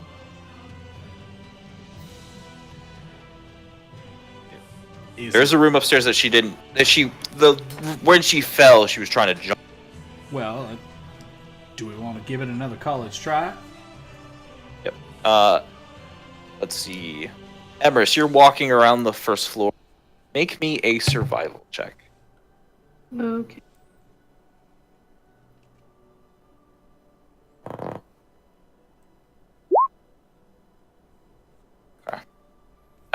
You can tell the areas where the fire started, but just that you're like, okay, the fire started on this like area of the floor in this room, and then you walk over and you're like, okay, another fire started here. Oh, multiple Weird. fires. Yeah, it looks like there's three areas where fires were had started Huh. separately. Like randomly. Strange. That does seem strange. Hmm. You can't tell what caused them. Just that that's the areas where the fire obviously started, because the scorch marks there are just darker than any place else. Just like no pieces of anything, like lantern. Not Around. that you found. No. Weird. Hmm. That's odd. Well, I guess if you guys want to try for that other room again, you can. All right. Who wants to try? I'll try. Go on, big man. You do your best. All right. So Willet goes upstairs. So you have to make 3 acrobatics checks. All right, first one. Yep. Make it. You make it. Hey, Willick jumps from spot to spot to spot. Being tall has its advantages. Like a cat. I mean, it also helps when you're like, all of your strength isn't just upper torso. You got some leg strength too, so you push off really nicely and land in the you need to go. Okay, so this third room. So Willick, you land on just inside the doorway to this open, large bed chamber. Similarly to the children's room, this one doesn't have much in the way of fire damage. Immediately coming up on in here, there is the stench of what smells like burnt flesh and rotting corpse.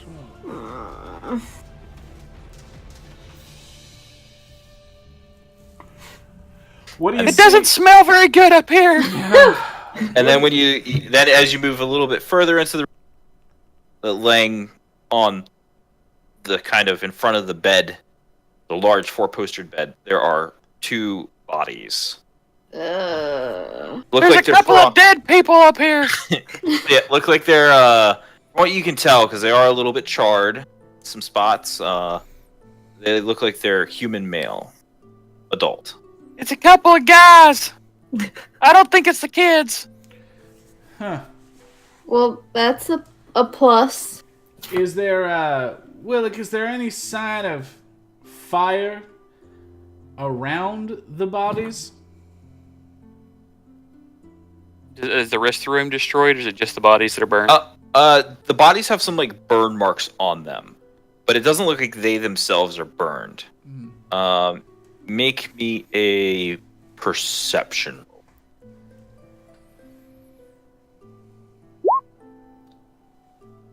Yeah. Oh, okay. They're dead! They are dead. They're not moving. They're definitely dead. But yeah, they have burn marks on them. But there's nothing. Like I said, there's some burn marks in the room, but nothing is looks. It doesn't look like the room was completely on fire. They're dead, but I don't know what happened. Fire may have been involved.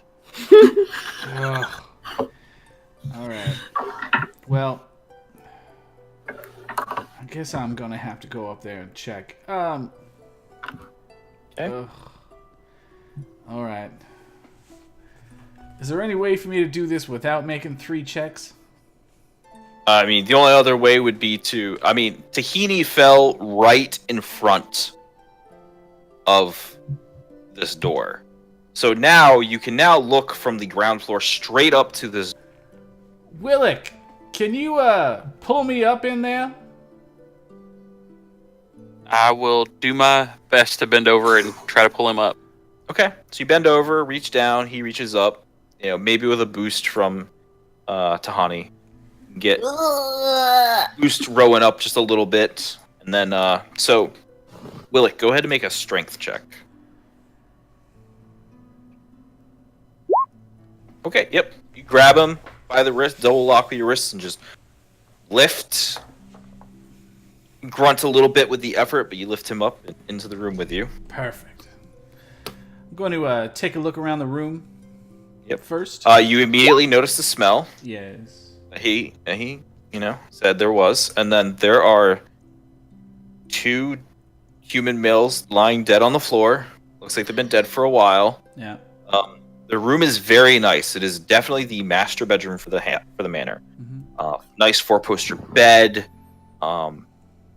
There's a dresser. There are some tables. There's a desk. There's like a vanity area. There's what looks to be like it was probably a closet. It's unfortunately now burned and hollow. All right. So that is one area that was destroyed by fire. Looks like it came in through the room next to it. Nice rug on the floor. Although that, now that you're looking around, appears to be stained with some blood. All right. I'm gonna check the bodies to see if I can determine sort of what. Okay. What Do might you have the heal skill? I do. Okay. But roll my a heal roll check. was terrible. Okay. Yep.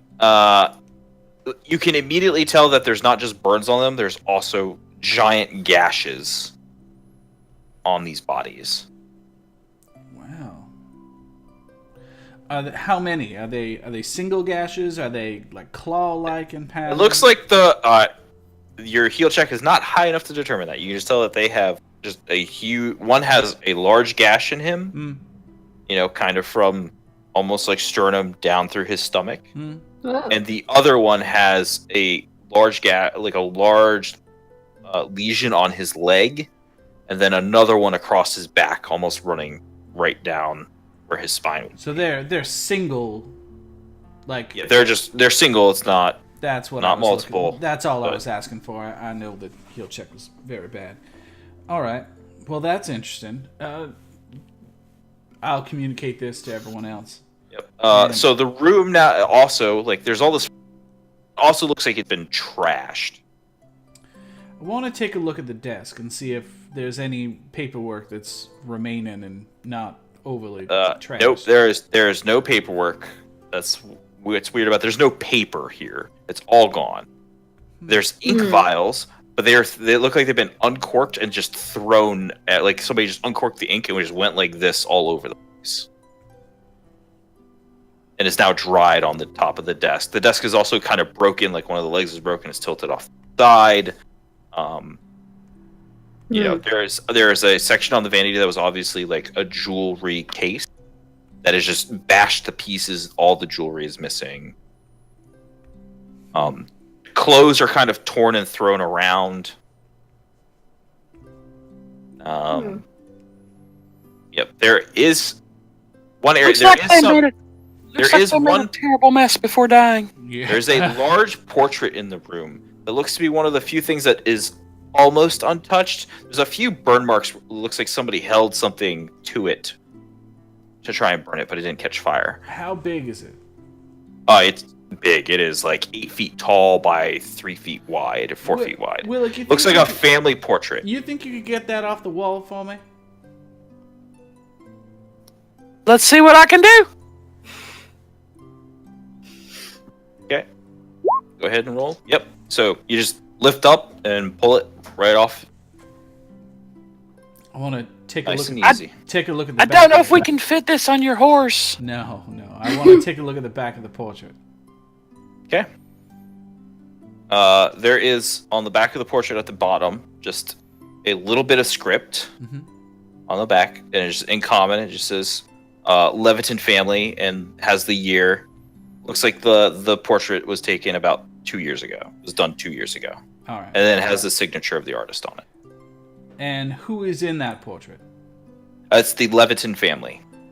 Right. Which is comprised of what?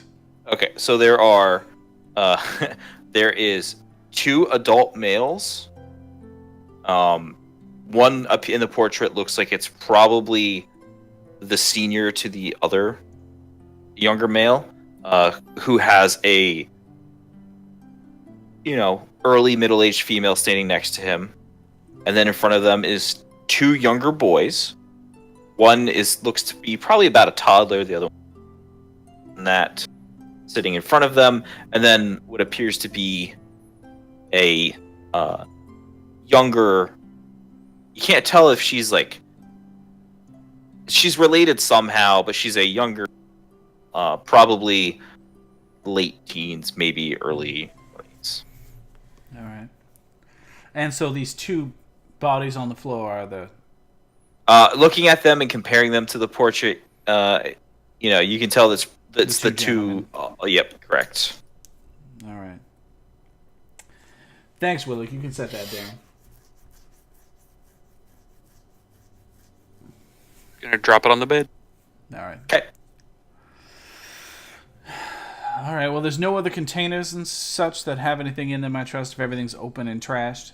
Yeah, it's pretty much smashed and destroyed. Yeah. Nothing in here is usable. All right. Looks like anything that was valuable is either missing or broken. All right. Well, I will again ask for a drop down to the second floor or to the first floor, and I'll relay everything that we saw upstairs. And I feel like the way that the burn marks were done, and the way that the slashes were made into the poor Leviton men, it looks almost like this was a robbery or a bandit raid or a raisin or something. It's strange. That's concerning. Agreed. And the desk was all no paper, and everything was taken and tossed. The whole room was tossed. But you only found the bodies of the senior and the Correct. father. Correct. Huh. Well, perhaps we should check out some of the other buildings and see what we can dig out of there. Sounds good. So you guys make your way out of the house and start heading to the second building, which looks like it is some sort of stable.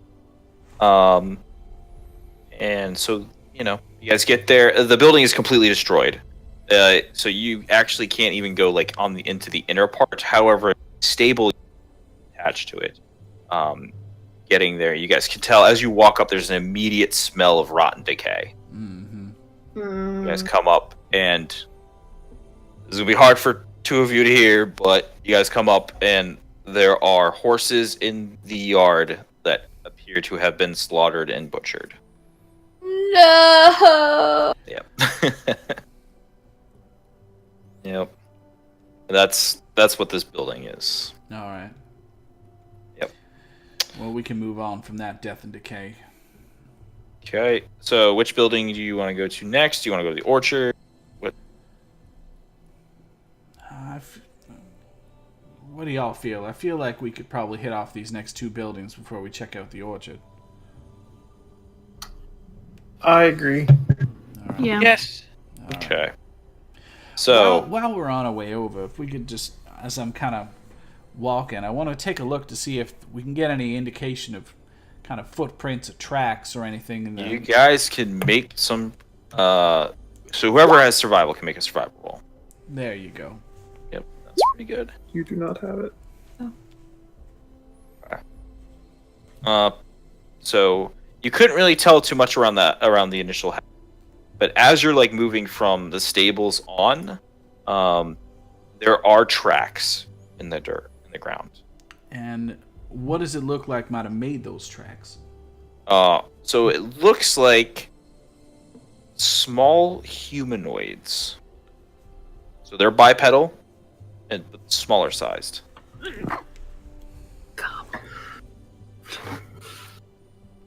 Hmm.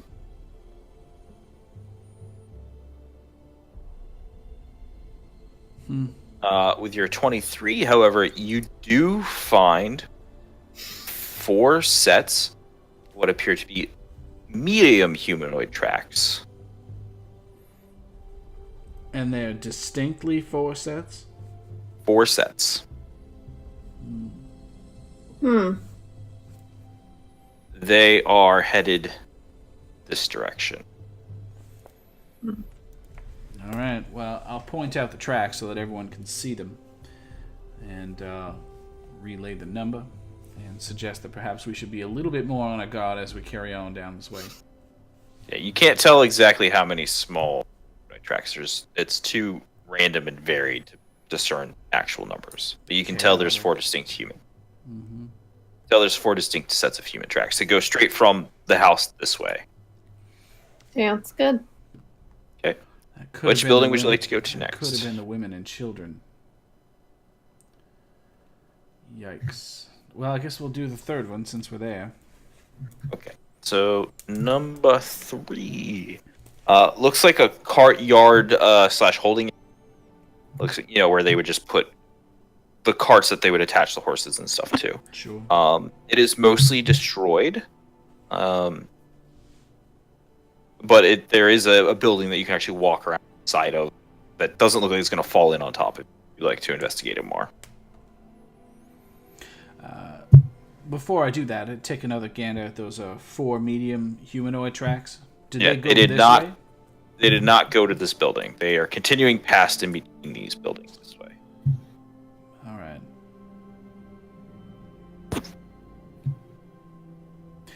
I'm gonna follow these tracks a little bit further, I think, here. If y'all want to take a look and see what's in this this here stable, I'm not gonna go in any more buildings, but I am gonna follow these tracks and see if I can figure out where they might be. So I'll leave it up to you, and I'll just start following the tracks. Okay. Is anybody going to go check out this building or go check out this building, or is everybody, are you guys sticking? I Follow will the check tracks. out building number 3. Okay. I will check go out with building- number 3. Okay. Emrys and Raspin. I'll go to number 4. Okay. I'll follow Rowan. Okay. So, we are going to go with Tahini and Willick. You guys can make some perception rolls as you guys are searching around in the cart yard.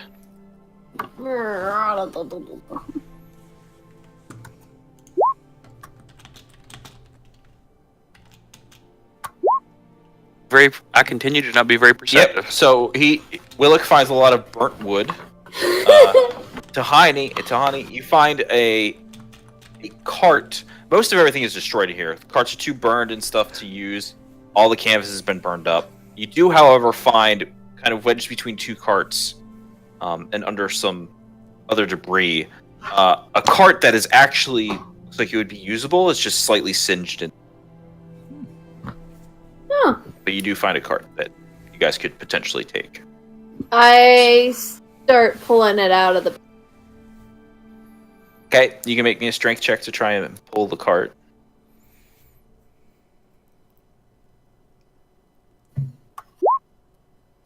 Okay, a little too heavy for you to pull out with that. So Willick, you noticed Tahani is like pulling on this cart, trying to get it to move. Would you like some help? Yes, please.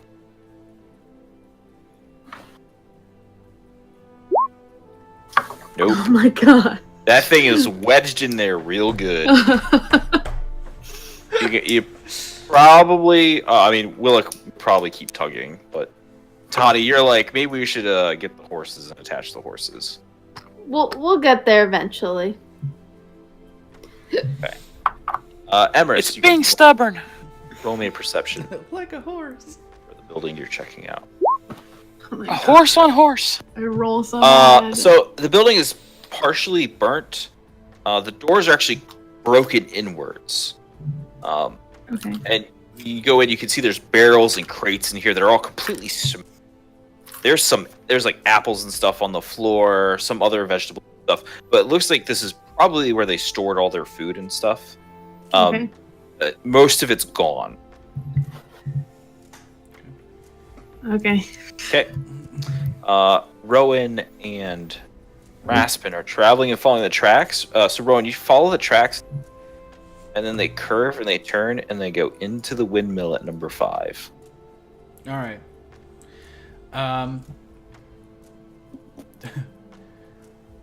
What do you think, Raspin? Should we go in and take a look? Or should we call everyone over first? How lucky are you feeling? Well, why don't you ask your goddess how lucky we're feeling? Oh my god, are we gonna play the even and odd roll?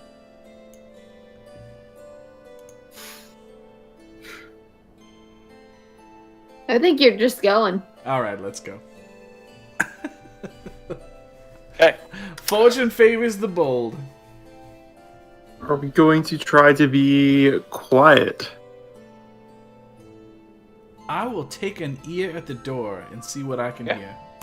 hear. Make a perception roll. Don't hear too much. You don't really hear anything inside. You hear creaking noises, but you can tell it's from the turning windmill, Turning windmill? itself. Like not anything. Like it's not like anything is walking around or anything like that. Just like the slow turn of the wind. All right. Well, I'll try the door just to crack. Okay, the doors. It looks like it's actually broken inwards. Oh. All right. Can I smell anything coming out of the door? Nah, no. All right. You actually you can smell. It smells like apples essentially. Why not? Okay. Go in. So the windmill is 2 stories, so you're on the main ground floor when you go in. You can tell that normally a windmill is used for it's attached to a roller and rolls and crushes grain and wheat and that kind of thing.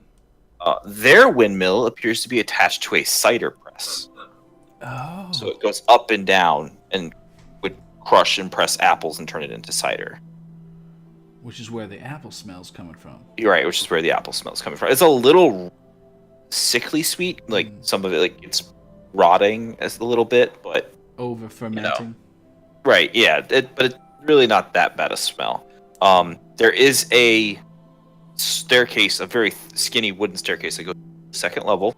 Other than that, there's just some remnants of apples laying on the ground. The ground is a little sticky and mushy from where it looks like, because it looks like you can watch actually as the press slowly layers, comes down, meets, and then retracts and then goes back up, and then comes back down. Are there any signs of a struggle or anything in here? You don't see. Make a survival check. Have you make another survival check. You don't really see struggle or anything like that. You can tell that something had moved at some point through Are the stairs sticky? and went up the stairs. Yeah, you can tell. Just there's obvious tracks from all the apple stuff that's on the ground that go up the stairs. All right. Is there a window in the main floor of the mill here? There's the door, and there's 2 small windows raised up that let sunlight in, so that you can see downstairs here. Hey, Raspin, how's your whistle? Can you whistle real loud? I don't know. I've never tried. All right, fair enough. In that case, I'm just going to step outside the door and I'm going to give a big old loud whistle. Okay, so just roll a perform check. Yep, there you go. So, Tahani, Willick, and Emrys, you all hear a real shrill, loud whistle. I come running over. I'll follow her. Okay, so you guys head to the windmill. Emrys, follow suit. Yes. Yeah, All okay, right. so you follow suit. So you guys get to the windmill. And at that point in time, we'll go up the stairs. Okay. You guys head your way up the stairs. So, what's the order of you guys going up the stairs? Not it. I'll volunteer to go second. Oh, I was gonna go second. Well, if there's some, Alright. here's the thing. If there's someone alive in there, then they're gonna need a talking to. And if there's someone naughty that's alive in there, I don't want to be first. I will go first. I will go first. You know what? I'll go third. You guys go ahead. That's fine. Oh. Okay. That's All fine. right. So we're gonna have who's going first, Willick or Tahani? I'll go It can first. be- yeah, Willick? it can be Wilk. Okay. Tahani.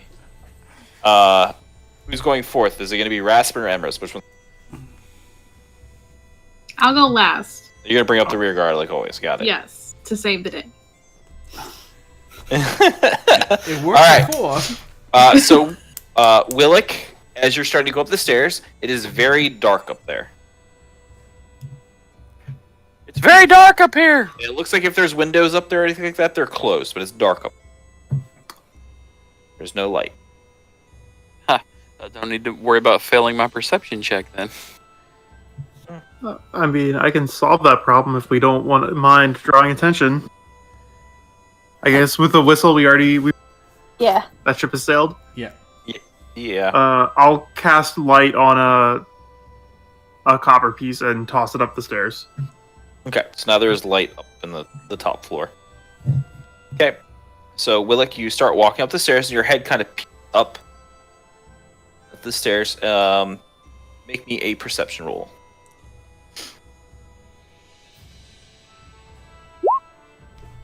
Hey.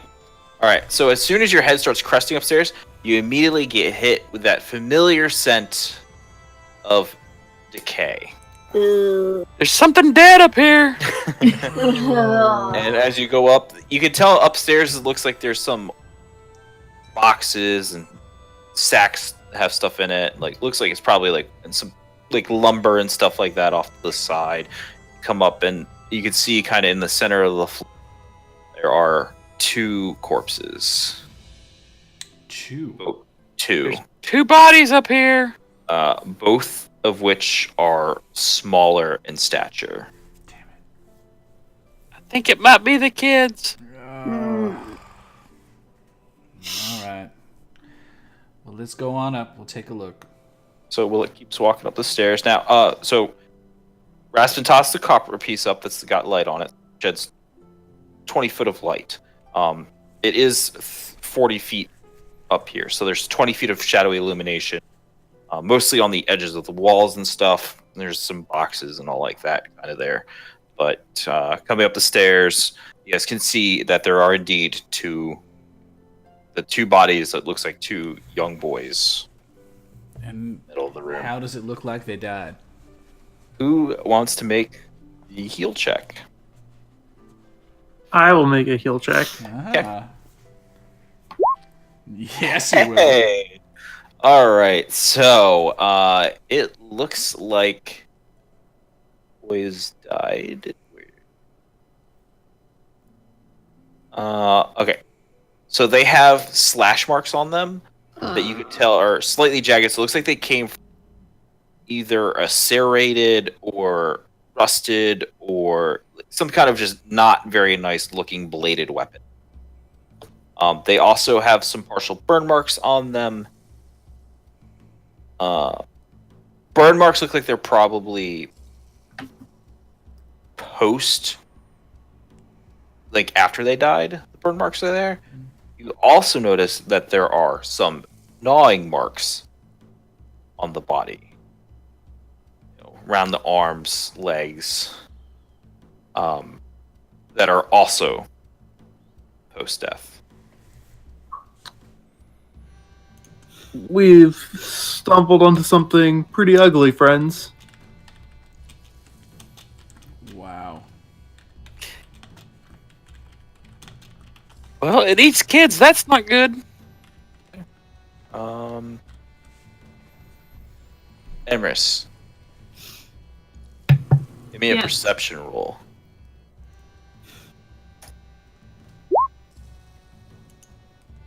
You have this creepy cold feeling creeping up your spine. Okay. You're like, because you guys are all gathered kind of around the kids.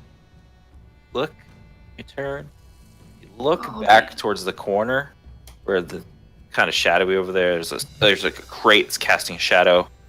You see in the corner the outline of like a shadow.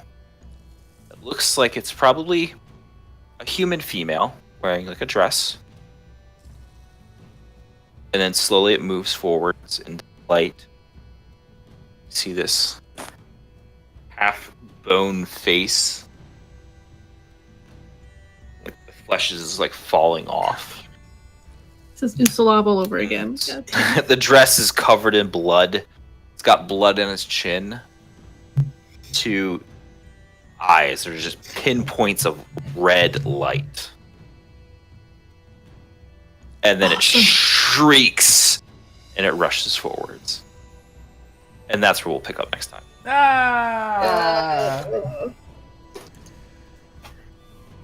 Damn it. Kill it! Kill it! Kill it with fire! Maybe that was the problem. No, that was last campaign. Yeah, that was last campaign. Oh, goodness. That's okay. You can kill it with the power of positive thinking. Wow. Alright. Yeah, so this is going to be an interesting set of circumstances. Yep. Right. Good game, guys. Good game. 100% had goblins on the mind. I was like, yep, this is like a pack of fucking goblins that have just eaten everybody. Yep. Yeah. Yep. And it's, of course, terrible that I watched Goblin Slayer this week. Which is, like, not really that good, but then when you get into it, it's better than it should be. So... Is it bad that I don't know what Goblin Slayer is? It's like... So, it came up for me because... so I'm going to end the stream right here before we get onto this tangent, because this is one that needs to go. So, good night, everybody, and we'll see you next week.